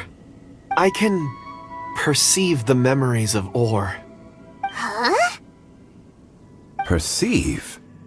So there's no conjecture at work? You mean you can put your hand on a rock and boom, it just happens? I've always sensed that Or contains memories. Sometimes it records events that occur in the surrounding area.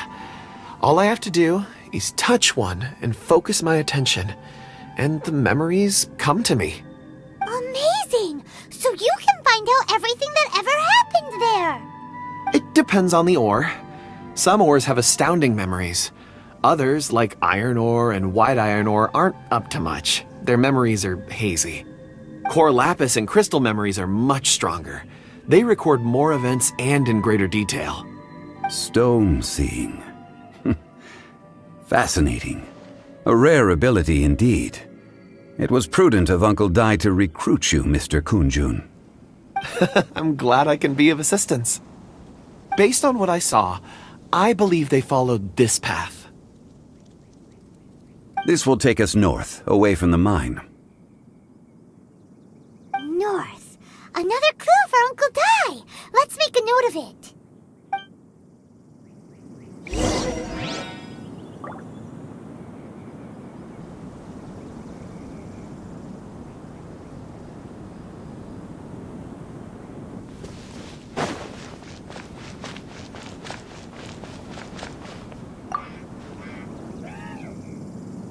Excuse me, sir.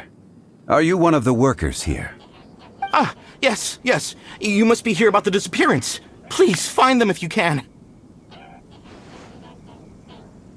I don't know what happened. The weather was gloomy that day. The foreman left with a few men. I stayed behind with the other 4. After a while, I decided to take a break, just to catch my breath. I ended up falling asleep in the shelter inside. When I woke up, there was no sight of them. I'd only just been speaking with them and suddenly they'd vanished. Maybe I'm next. So the men that were out working disappeared, with the only one left to tell the tale having been asleep in a shelter. Perhaps an accident occurred on site. What a scary thought. An on-site accident. We should note that down too. Found some clues. Time to report back to Uncle Dai.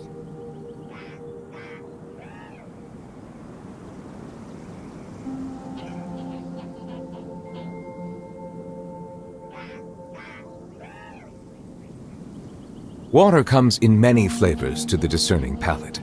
Mondstadt's water is crisp and pure, while water from Liyue has an enduring aftertaste. In Inazuma, the water possesses a depth of flavor unlike any other. Sumeru's water, meanwhile, has a rich and complex flavor profile, but it must be savored patiently. You're back. How are the investigations going? We found 3 clues in the vicinity. First, there are 4 missing pickaxes, yet everyday items are still in their place. This suggests that your men didn't leave of their own accord, but were forced to. Forced to? But who would kidnap miners? Who indeed? Second, there were 5 workers at the mine. One of them left the site to take respite. When he awoke, his colleagues had disappeared without a trace. Those who kept working all disappeared. The one who left early emerged safe and sound. It would appear that the incident occurred on site. Now that you mention it, I recall Bravo saying that he took a break. Could someone have entered the site and simply walked away with them? This leads me to my third point. Mr. Kun-jun here made good use of his, expert techniques to arrive at a conclusion. It was a child that took your men away. A child? But there are no settlements here for miles around. There's no way a child would have made it over to the mine. Unlikely as it sounds, that's our conclusion. Your men were following a child.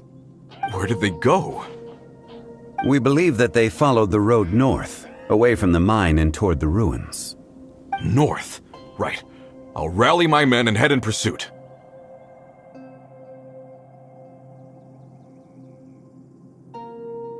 You've been invaluable to the investigation, but leave the legwork to us. If we set off now and make haste, we might be able to catch them. Not so fast. The incident occurred 6 days ago. Even if they set out on foot, they will have covered a lot of ground by now. You're right. New plan. I'll lead my search party over to the settlements further out and make some inquiries. There are only a few settlements around here with lodging for the night. We'll go investigate and see if we can come up with anything. In the meantime, you could keep looking for clues. If we don't see each other, let's reconvene at Wangshu Inn tomorrow evening. Agreed. All right. Me and my men will get going.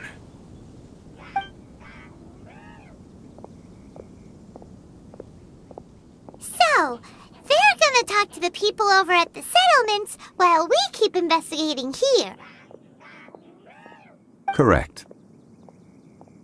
But there aren't any more clues at the mine. Shouldn't we go north? Wait. I believe we're missing someone. Huh? Oh yeah! Where's Kun-jun? Paimon bets he's still investigating. Let's go find him.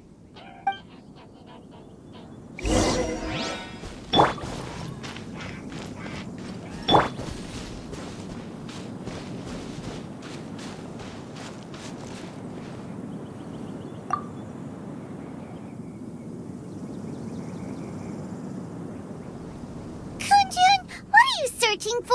We're all out of clues. Let's get going. Apologies. I'm conducting a quick search for my own benefit. I'm looking for a precious stone known as Dragonfall. Dragonfall?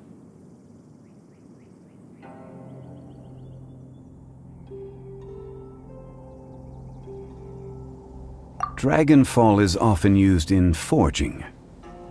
What use do you have for it? I don't know. I'm sorry. I don't recall why I'm seeking it. I've been feeling very absent lately. Name and address aside, I'm having trouble remembering things. In fact, I've been feeling extremely anxious, as if there's something I've forgotten to finish. It's an unpleasant sensation. Oh, Paimon knows that feeling. When you know you've forgotten something, but you can't remember exactly what it is. I don't even know where to start with it. I've been aimlessly wandering. That day at the market, I overheard a conversation while I was buying something. They mentioned Dragonfall. It sounded so familiar to me, as if whatever it was I had to do was linked to that stone. So, I decided to look for some. Perhaps if I can retrieve some, I'll remember what it is I have to do. I see. If I am able to during our endeavor, I will help you look for this stone. Really? Oh, thank you, Mr. Zhengli. You're too kind. Think nothing of it. Shouldn't we get going? Heading north from the chasm, we'll reach Lingju Pass. If this is indeed the path they chose, there will be traces. Great! Let's have a look!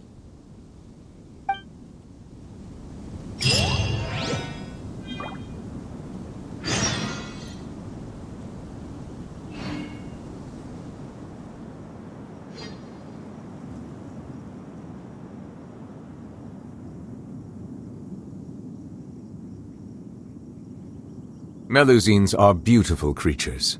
They are the pride of Fontaine. Be sure to befriend them and cause them no harm.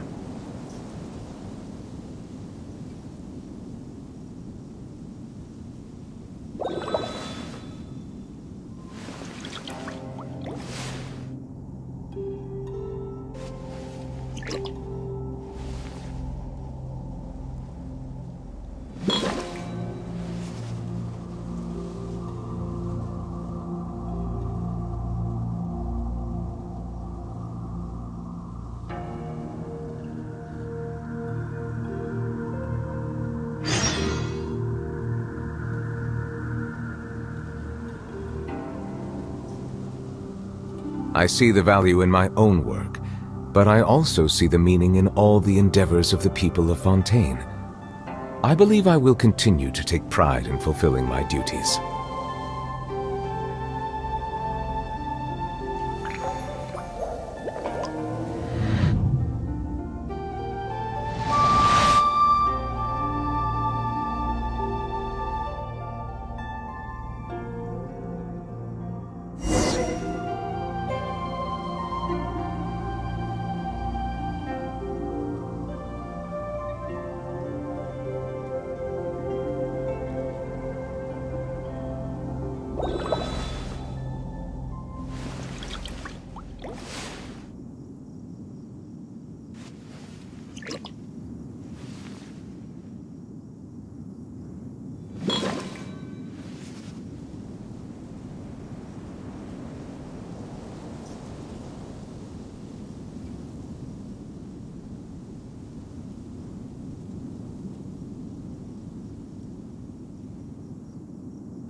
There are tracks here! These must have been left by the miners! Let us make our way to the end of Lingju Pass. If there are no footprints there, it would suggest that the miners are still within the pass itself. However, if we find new tracks, we can follow them wherever they may lead.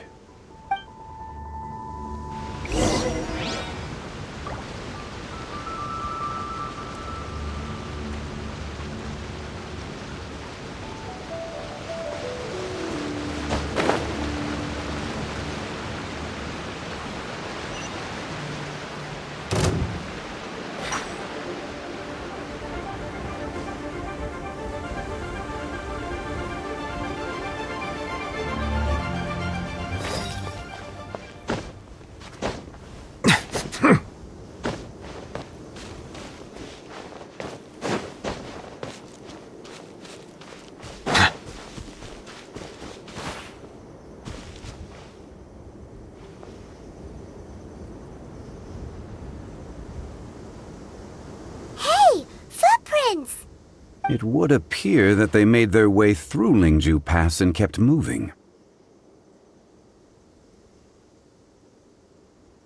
If we follow their footprints, footprints, we should be able to find where they went.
Water comes in many flavors to the discerning palate.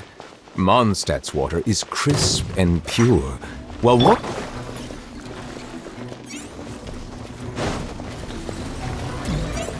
Illusion shattered! Settle down!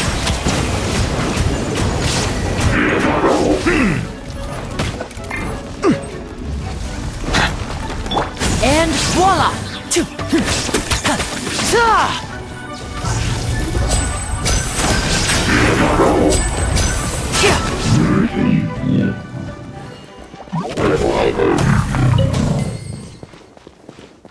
Step right up. Oh no, the footprints end here. We should inquire with anyone nearby. If the miners came through here, they may well have seen them.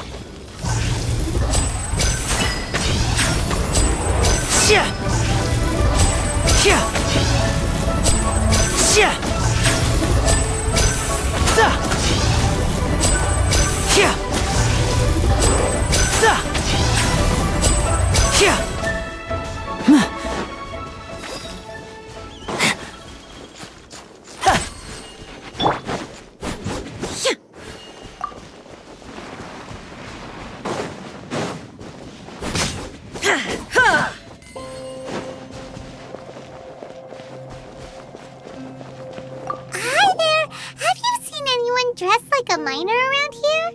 A miner? I'm afraid not. Let's try someone else.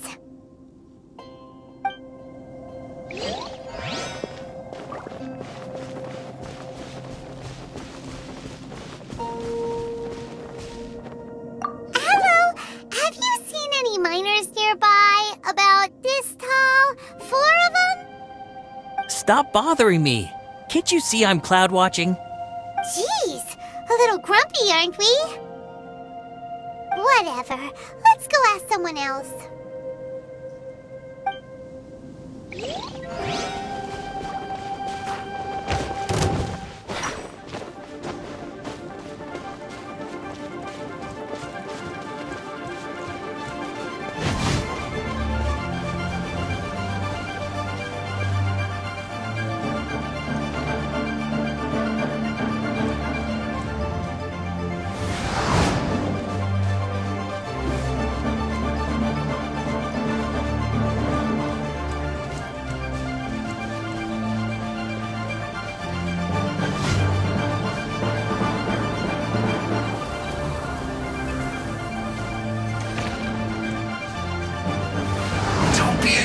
joy. We've only just begun.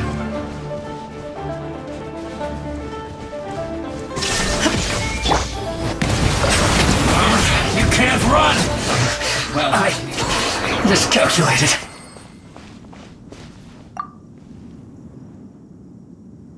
Hey there! Seen any miners? It must have been about 4 or 5 days ago. There were a few men who came through here carrying baskets and picks. I guess that could have been them. Yeah, that's them! 4 or 5 days ago. It appears that they were moving slower than we'd anticipated. Traversing the geography of Lingju Pass must have held them up. It was so strange. 4 big guys with lifeless expressions. It was like they were in some sort of trance. And there was a child staggering in front of them. Huh. This child. Did you see what they look like? I caught a glimpse. Blue hair, short. I think it was a girl. She wasn't smiling. In fact, she looked very serious. And they took this road? Yes, they followed it straight from here. Let's go after them!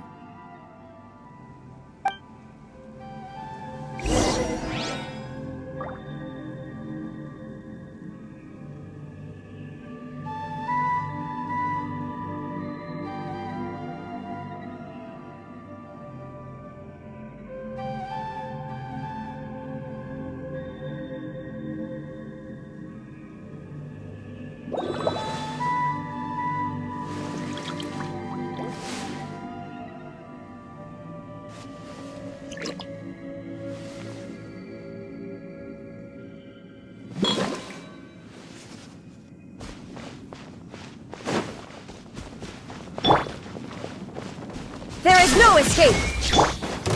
Bow your head. An oversight on my part. Justice is blindsided.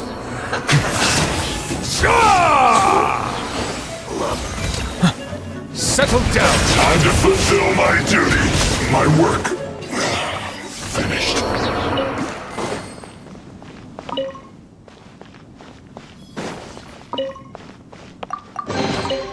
Let the record show that I verbally consent to relinquishing these items into your possession.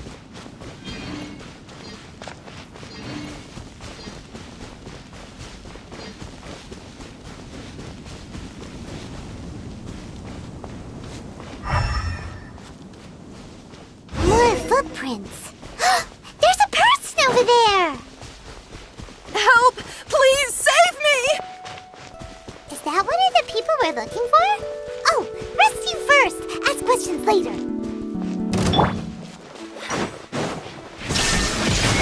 Bow your head.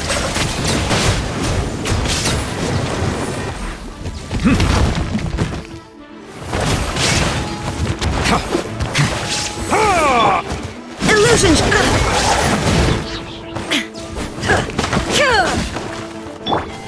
Settle down.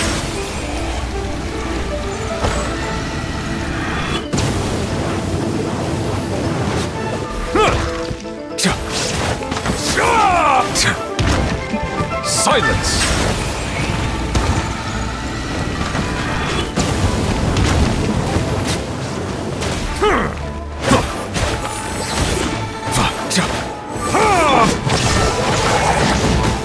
Bow your head.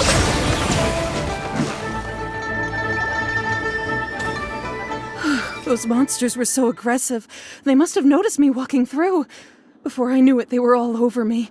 Thank you all for saving me. My name is Wanyu. I belong to Liyue's Shangyu Hall. I head up our human culture and civilization research. Huh?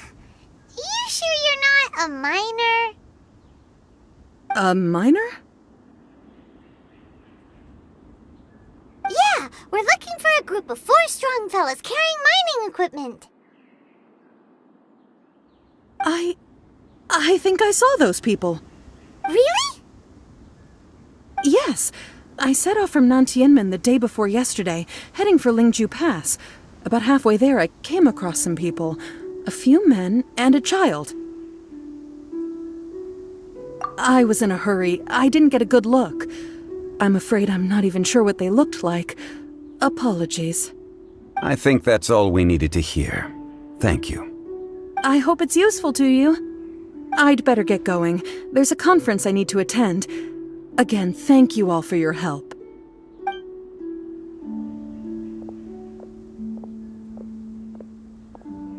According to this scholar, the miners were heading for Nantiamun.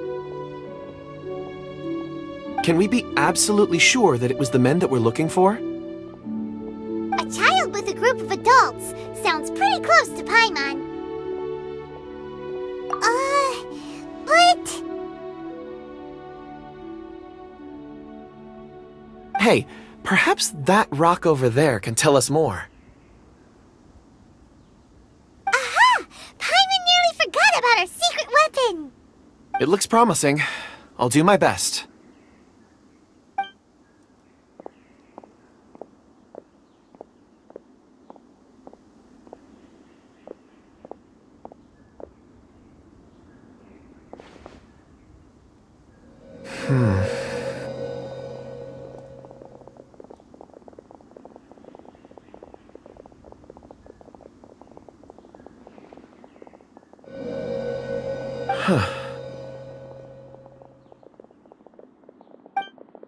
It's the same group, all right.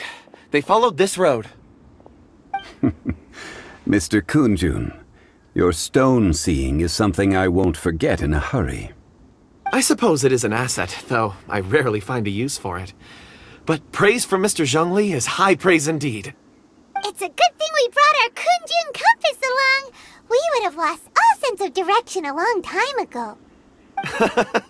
You think so? I guess it's been a worthwhile trip then. It feels like we're cracking a criminal case. It's a lot of fun.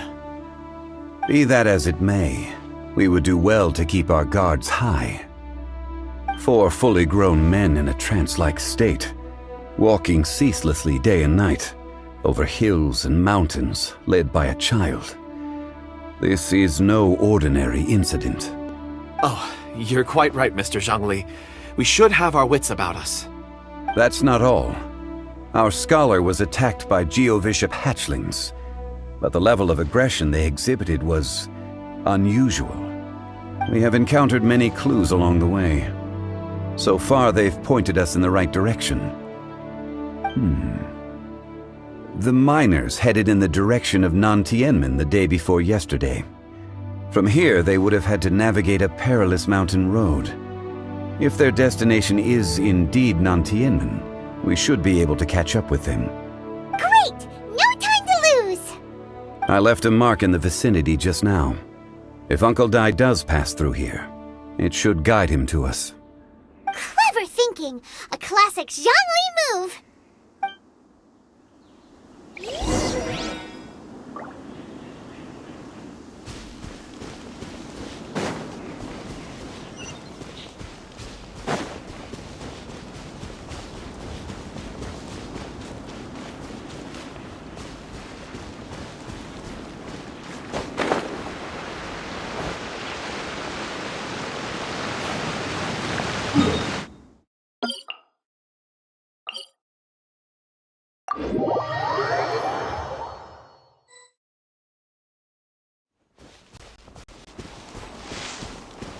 Hey! Over here on the ground! Is this one of... There's a basket lying here, too. This must be one of the miners. Hey! Hello? Can you hear us? Judging by his appearance, he must have collapsed from exhaustion. Should we wake him up? I can still dig. Sounds like he's whispering something. It seems that he thinks he still has work to do. Something's not right. There's a camp nearby. We should take him there and monitor his condition before deciding our next move.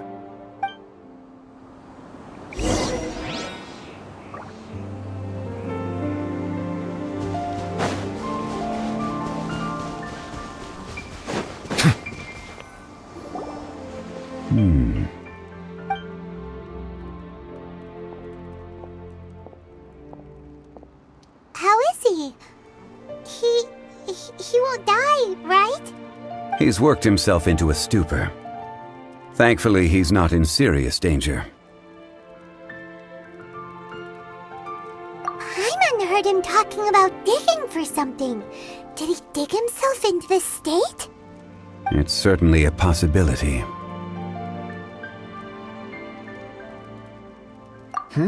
It looks like there's something in his pocket.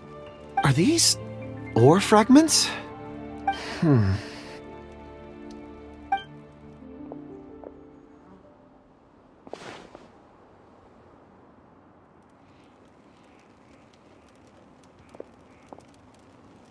I just witnessed the memories within these ore fragments. This person brought these fragments out of the mine. He's one of the 4 that we're searching for. How he came to be here is what we need to understand. So he was kidnapped and then abandoned here. But if they didn't need him, why bring him all the way out here? Unless something happened. Something that led him to fall behind. Ugh. Paimon's had enough. This is too mysterious. Oh, wait a moment. Seeing these fragments has jogged my memory. I have something for you. What is it? Ooh, is it a present? Something for us? As I mentioned, before I met Uncle Dai, I was in a daze. After setting out with you on this case, it feels like a fog is lifting. I was so happy when Uncle Dai enlisted you to help. I would never have managed to track down these clues by myself. These are some crystals that I bought from the market. Not any old crystals, mind you. This purity is extraordinarily rare. One for each of you. A memory, if you will. It's beautiful. Oh, and the colors change as you turn it. It's like a different crystal from each angle. But of course, take it. And this one is for Mr. Zhongli. Huh? Is something wrong? Not to your liking? On the contrary, I just hadn't anticipated receiving a gift during the current circumstances. But thank you. I will take good care of it. I'm pleased you like them. It's nice to be able to give a gift that others can appreciate. Oh, I see more rocks over there. You should all get some rest. I'm going to scan the surroundings. Perhaps there are more memories to uncover. You sure like rocks, huh, Kunjun? Ores are the crystals of the earth, the sediment of time itself. I feel at peace among them. Get some rest and call me when you're ready to set off. I won't be far. Rest easy. I surveyed the area. There's no danger here. Oh, however, there is something I wanted to discuss with you. Huh? What's with the seriousness all of a sudden?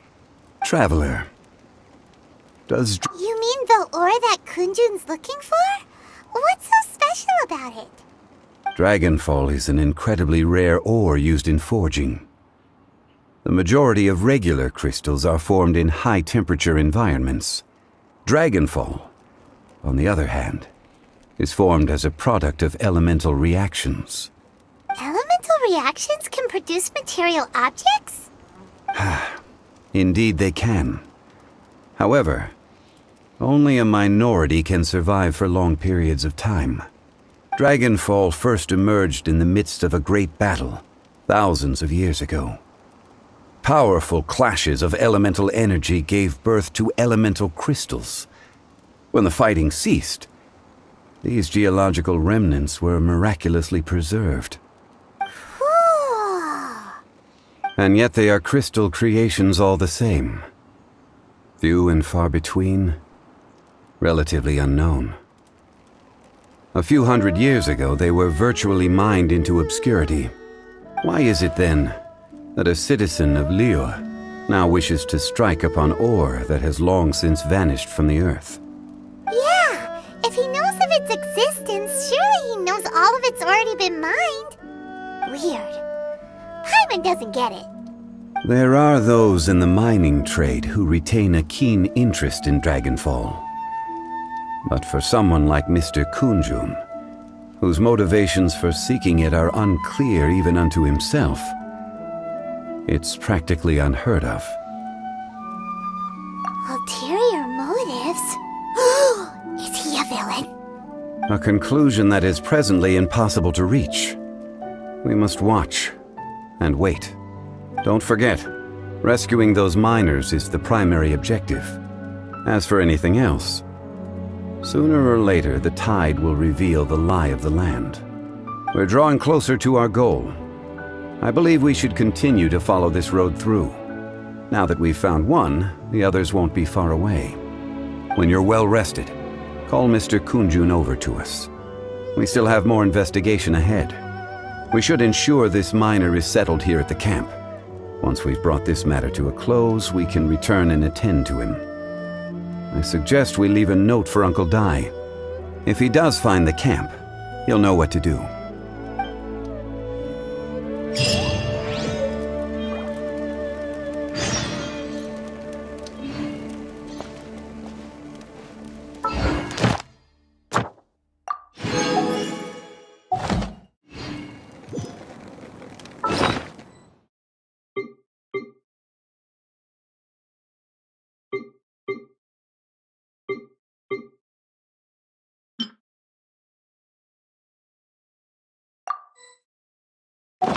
Melusines are beautiful creatures.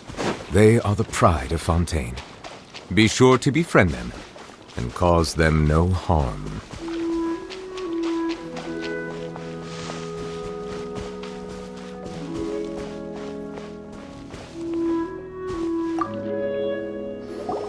Kunjun, we need to get going. No problem. I'm done here. Any results, Mr. Kunjun? There are many beautiful rocks here, but nothing out of the ordinary. I couldn't find any clues. Then again, the memories of ore can shift with the passage of time and the changing of the environment. Difficult to say. I feel that ore memories tend to be from the recent past. So there's never any ancient memories? Rocks endure, but as eons pass, their memories are erased. Those memories that survive are rooted in powerful emotion or thought. That makes sense. It is the same for people. Indeed. Let's keep going.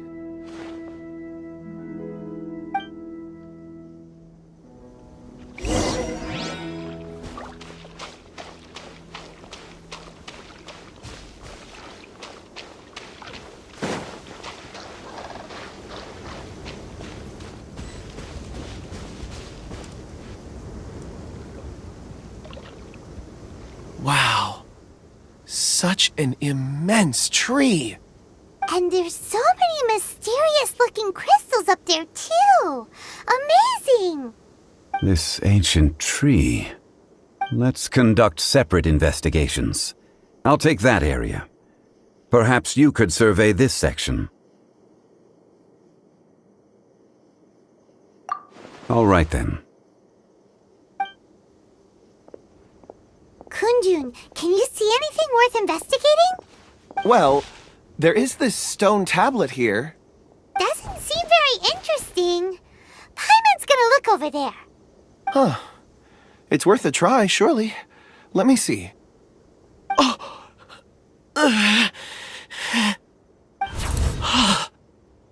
This is... Hey, what's wrong? just a bit lightheaded. It's past. Nothing to worry about. Not yet. Whatever. Paimon's going to investigate over there. Why don't you climb the tree and have a look? If you don't try, you won't know. Anyway, you'll be able to get a good look at our surroundings from up there.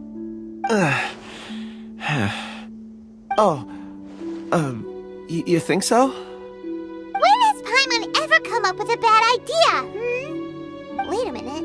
Paimon can fly. All right, Paimon will go. You wait here. Paimon will... All of you, come here. Huh? Zhongli's voice came from behind the tree. Did he find another clue? Quick, let's go see. Maybe he found another miner.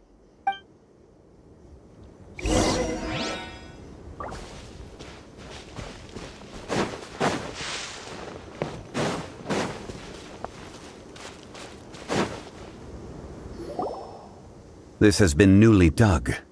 It would appear our answer is up ahead. Is that a voice coming from the tunnel? Ah! Someone else go first! Compose yourselves. I will lead us in. There is an unusual presence emanating from inside the tunnel. Prepare yourselves, and tread lightly.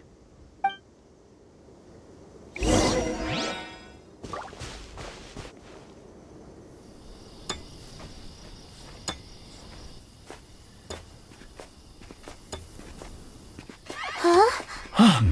Listen. The missing miners are here! What are they digging for? I'm afraid that this whole tunnel is the fruit of their strenuous labor. Huh? That gate! Has it been there all along? Digging a tunnel to this ancient seal. Had they not been discovered, they would undoubtedly persevere to the gate.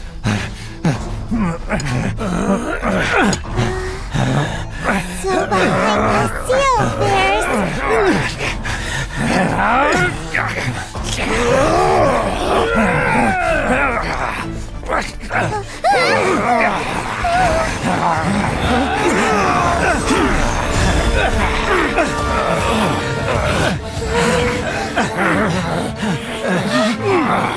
What do we do? We can't hurt them!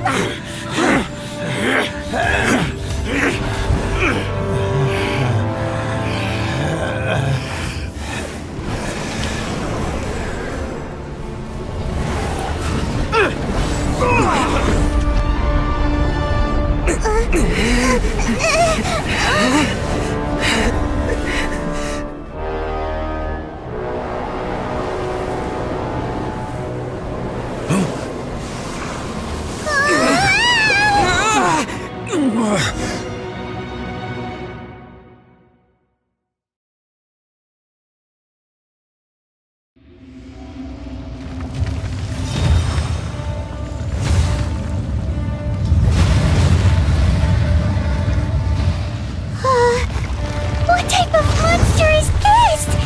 Morax, you arrive at my doorstep of your own volition. Excellent. Taking revenge for sealing me away will be all the easier. So, the little girl is your power incarnate. But if you recall, Ishtaha, this is not how we intended for events to transpire. Waste not your words. Your life is mine.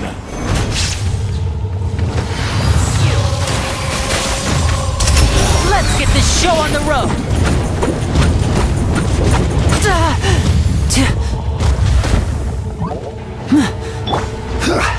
Crumble! There is no escape! Is once not enough? You would forsake me again? If that is what you choose to believe, so be it. He who bears the weight of memory is destined to shoulder the burden of truth, as it ought to be.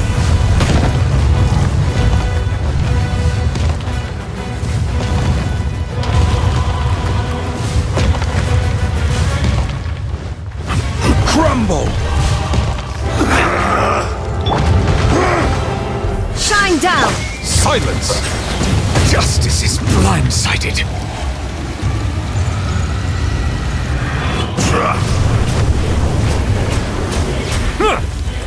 There is no escape!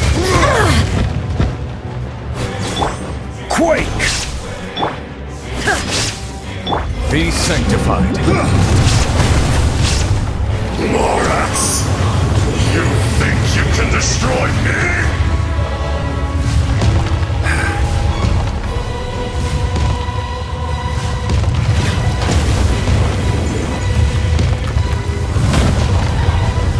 Bow your head.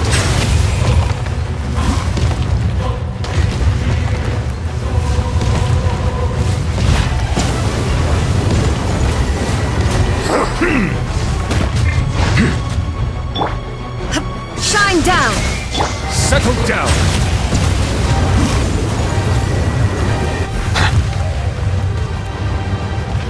I will have order!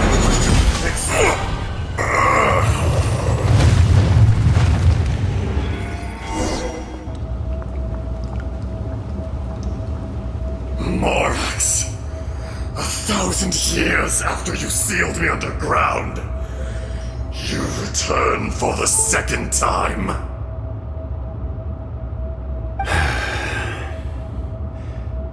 You should call it by its name, Ashtaha. Fate. Fate? Fate?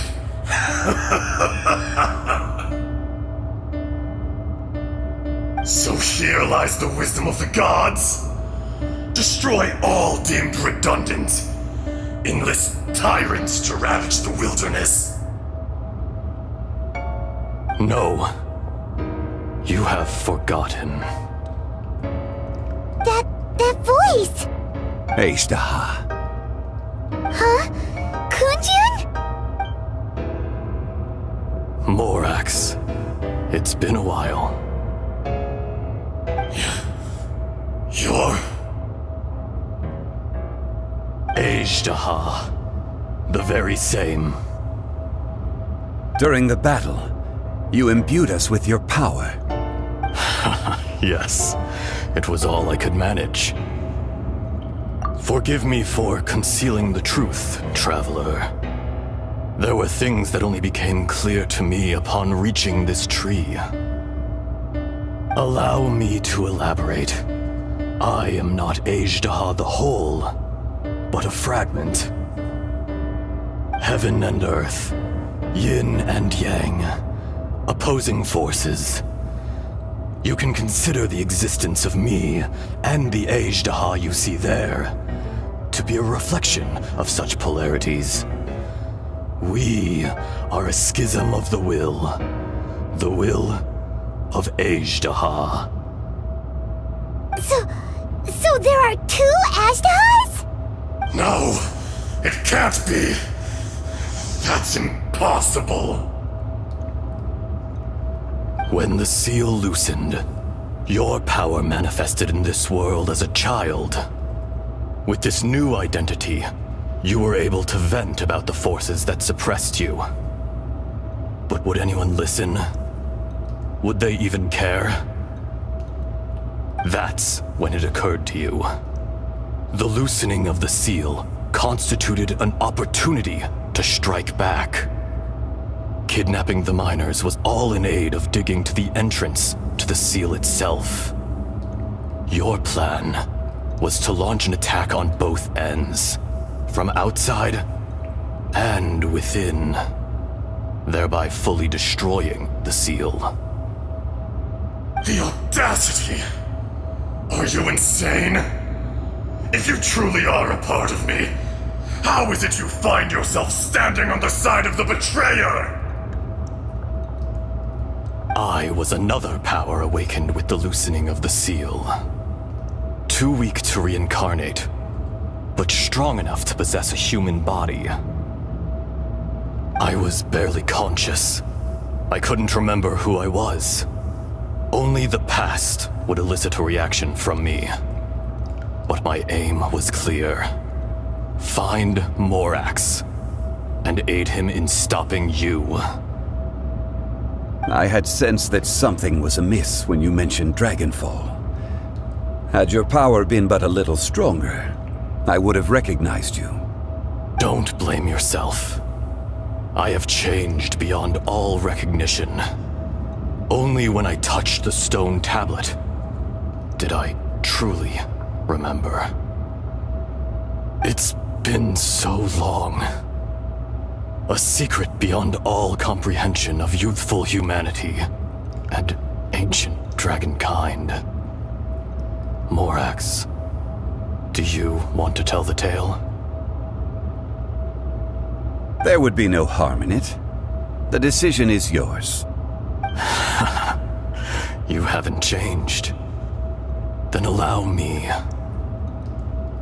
Ashtaha was once a friend and ally of the Geo-Archon Morax. with a lifespan far exceeding that of mankind. However, that which is derived of the Earth is no more or less than the Earth itself. The memories of rocks do not last long. Those memories that survive are rooted in powerful emotion. But as time passes, so these memories fade into obscurity. Erosion is the world's greatest destroyer of memories. Erosion ground Ajdaha's consciousness into oblivion. Slowly, he forgot the face of his old friend, and his memories of defending Liyue Harbor disintegrated. Ajdaha, now incomplete, became irascible, aggressive. What would you expect? It was humanity that attacked the ley lines that sustained me. This much is true. Attacked the chasm. Why you waged war against Morax.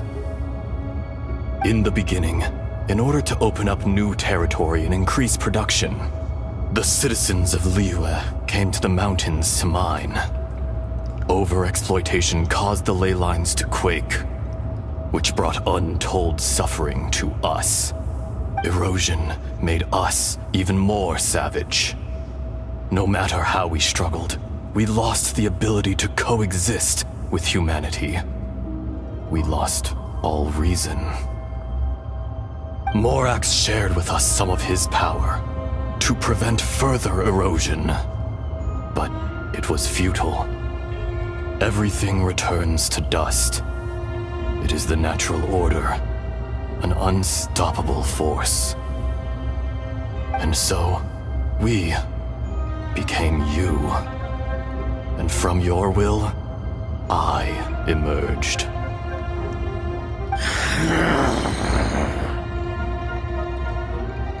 I am your final contract.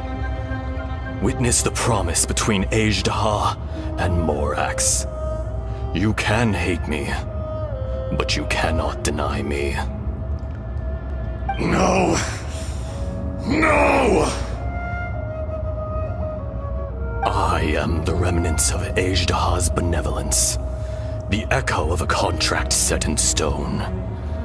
I harbor a willingness to go further, a willingness to coexist peacefully with mankind. No! It is I, Ajdaha, forged of elemental crystal, bearer of the weight and memories of the earth, older than the mountains and the oceans that decides. I will not swear allegiance to this insect. Morax is not an insect. A lord over insects is nothing but an insect in turn. You forgot yourself. Nobody held Morax in higher regard than you or I. That which you have forgotten, I hold here in my heart. If you are the memory of the Earth, then I am the memory of coexistence. Of coexistence with humanity. All powers under heaven, rise and fall of land and sea. A star appears within the wild. A sun ascends as bright as jade. Strange. What is this feeling? And all this?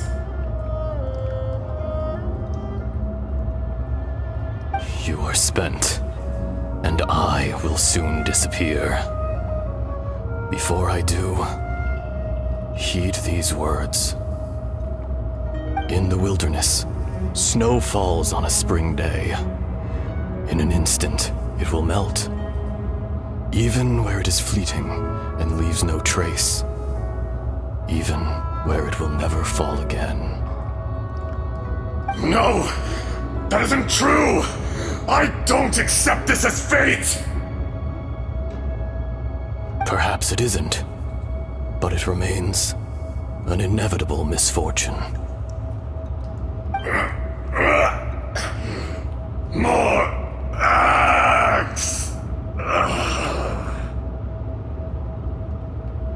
The little girl vanished!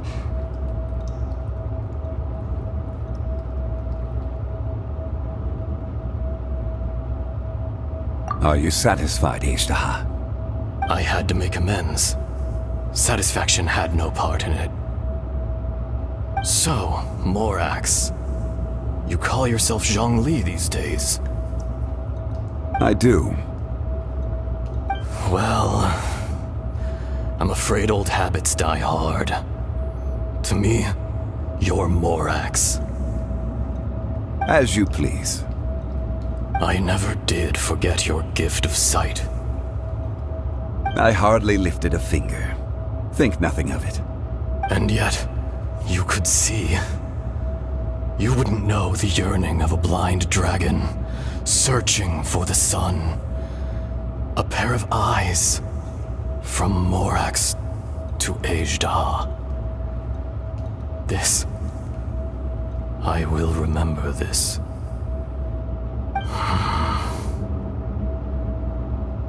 Your power is nearly spent. Ah.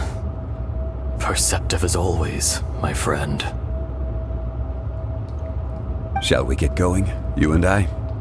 Surely the pressing matter is still that of the miners trapped outside the seal. Indeed. Hence the need to get going. To fix the damage left in your wake. Straight down to business as always. Let's go.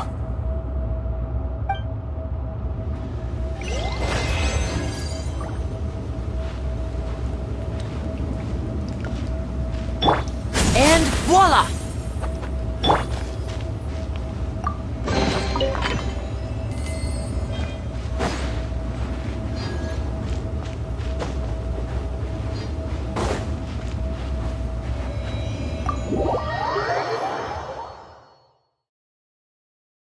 Huh? How did we get here? We need to go back and check on the miners!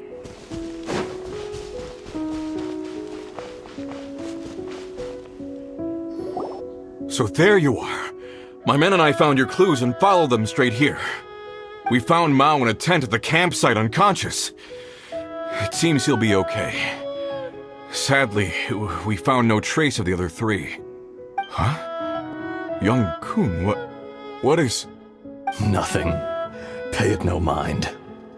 Those three miners are over there, in that cave. Cave? What happened? They're exhausted, but not in danger. Don't worry. Right.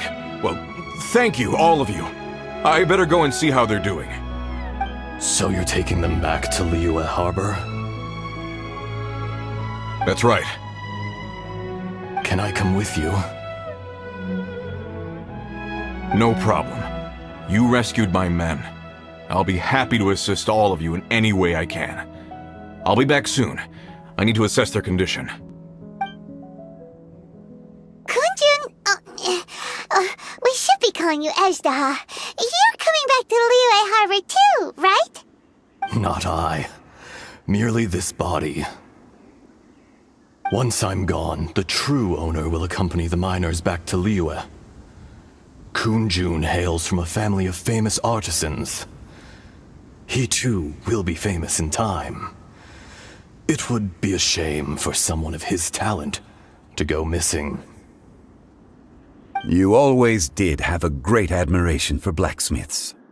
Curious how swords and daggers are blind, yet their creators see so much. Perhaps empathy is mankind's proudest achievement after all. Ejdah, I am no longer the Geo-Archon. I can sense it. Today I am just an ordinary citizen of Liyue. Even you met such a fate. Let's get the difficult part out of the way. I cannot guarantee that I won't be awoken a second time. No matter. If that day comes to pass, Liyue must prepare itself to face you. And how will Liyue fare without Rex Lapis? Even without a god above, this remains a nation of men. I was once their god. I ought to be here to witness their rise and fall. All life is shaped and then ground away by the endless flow of time. You were always the strongest among us, yet it would seem that even you have been eroded. That's unimportant. Fate is ordained by heaven. Even if our mission had already concluded, it would be cowardly not to strike out on the road of departure. You may live forever, doomed to a lonely existence, yet even this is temporary. When you reach the end of time, those people, those past and future relationships predetermined by fate, they will be waiting for you. I do not pretend to match your rhetoric when it comes to the subject of a life long lived. I fear that the life of an elemental being is longer than any in this world. Were it not so, you would have killed me long ago, and would not be having to face me again now. You've brought a smile to my face. When all is said and done, a reunion between old friends is an auspicious occasion. That day in the chasm, did you hesitate? A heart of stone is a heart nonetheless. But I am the god of contracts, and was for a time a god of the people of Liyue. You chose justice, but did not forsake your kindness. You came to me not as an assassin, and so I was willingly sealed away. The movements of the Earth Dragon can tremble the earth and shake the heavens. With your abilities, even at my full strength, I struggled to confront you, let alone seal you away. Hence my inception. Do not forget that I was there with Liyue's founder. The face may have changed, but the content of the contract remains intact.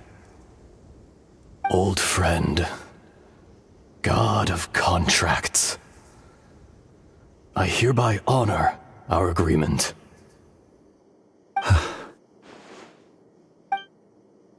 Thank you, Ishtaha. My life is nigh on eternal. I will go on with the infinite flow of time.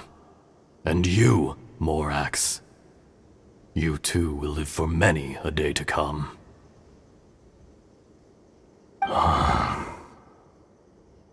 You're leaving?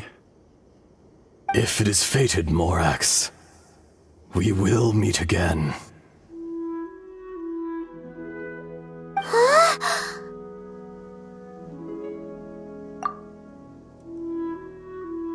Yes. Don't be alarmed. He's only asleep. Whoa. That was so weird.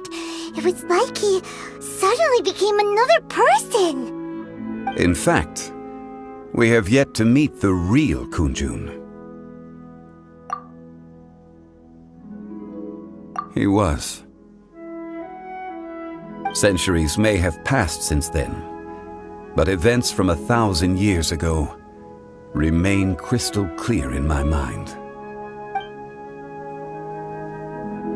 In our last tale, Rex Lapis was walking alone in the mountains. He heard a remote voice, unlike any other, coming from a crack in the earth. Most of the ancient geo-life forms that live below Liyue are blind, having not seen the sunlight for an age. The voice was sometimes sad and song-like. Other times it was loud and thunderous. The Lord of Geo searched here and there before finally unearthing a strange stone from the bedrock. That's how Ishtaha was. I answered his wish and took him above ground. The Lord of Geo took pity on the rock spirit and carved it into a magnificent work of craftsmanship, a vivid representation of a dragon. I bestowed him with a pair of eyes to see the world, and came to an agreement with him. With his fingers, he made 2 eyes, quicker than words could tell. Lightning flashed and thunder roared, and a living, breathing dragon soared into the clouds! I agreed to let him live among the people above ground, but if the day ever came when he brought ruin to order, he would once again be sealed in the dark. The dragon accompanied the Lord of Geo, fighting campaigns alongside him in the 4 corners of the world. We have a saying to eulogize these events. The crash of a spear brought billowing dust. The mountains and waters made way at the sound. The sight of a dragon bestowed with a touch the promise of rainwater blessing the ground.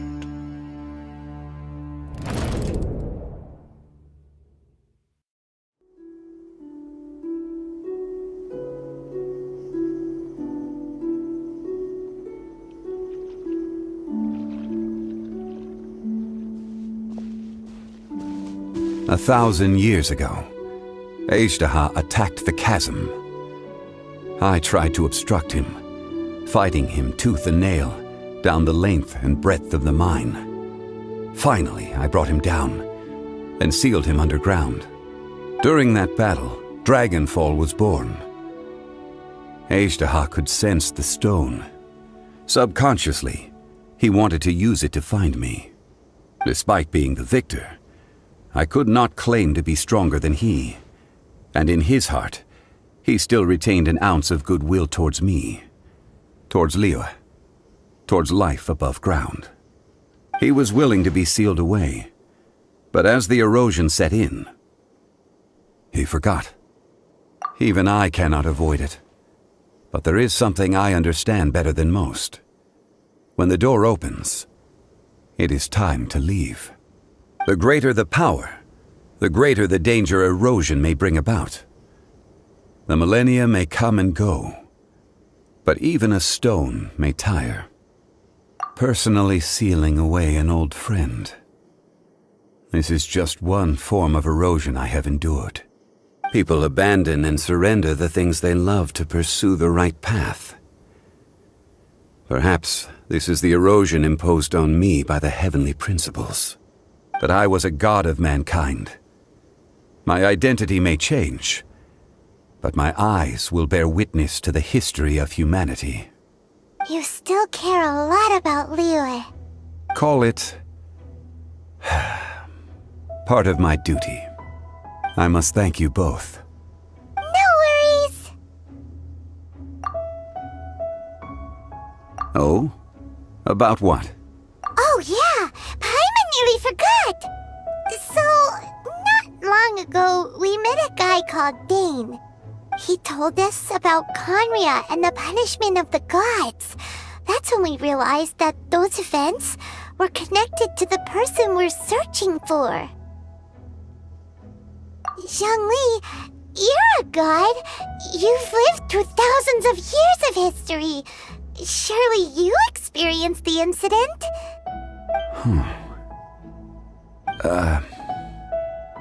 I cannot say. Why? You can't even give us a thread of information? This is so important to us. I understand, but I must apologize. This is my contract. You mean another past grievance? Like the incident with Ajdaha?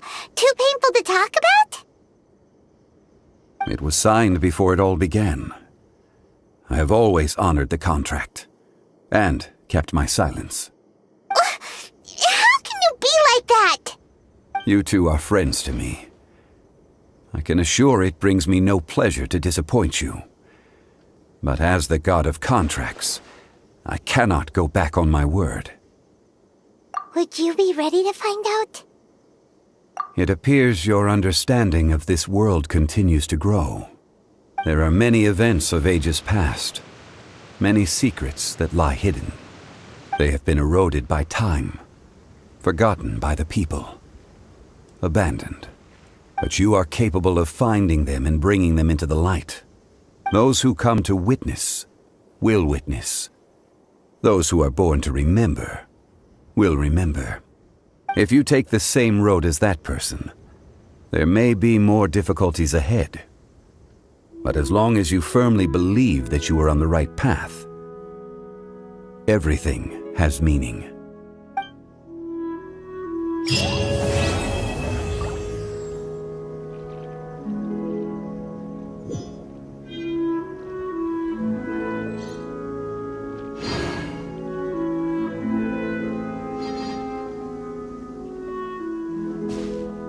This tablet was erected by Mountain Shaper. It names Ajdaha as a terrible dragon, and serves as a warning for later generations to stay away from this place, from the seal. It's a shame. There is a fine line between good and evil. If the good and evil within him could be summarized in a single sentence, well, never mind.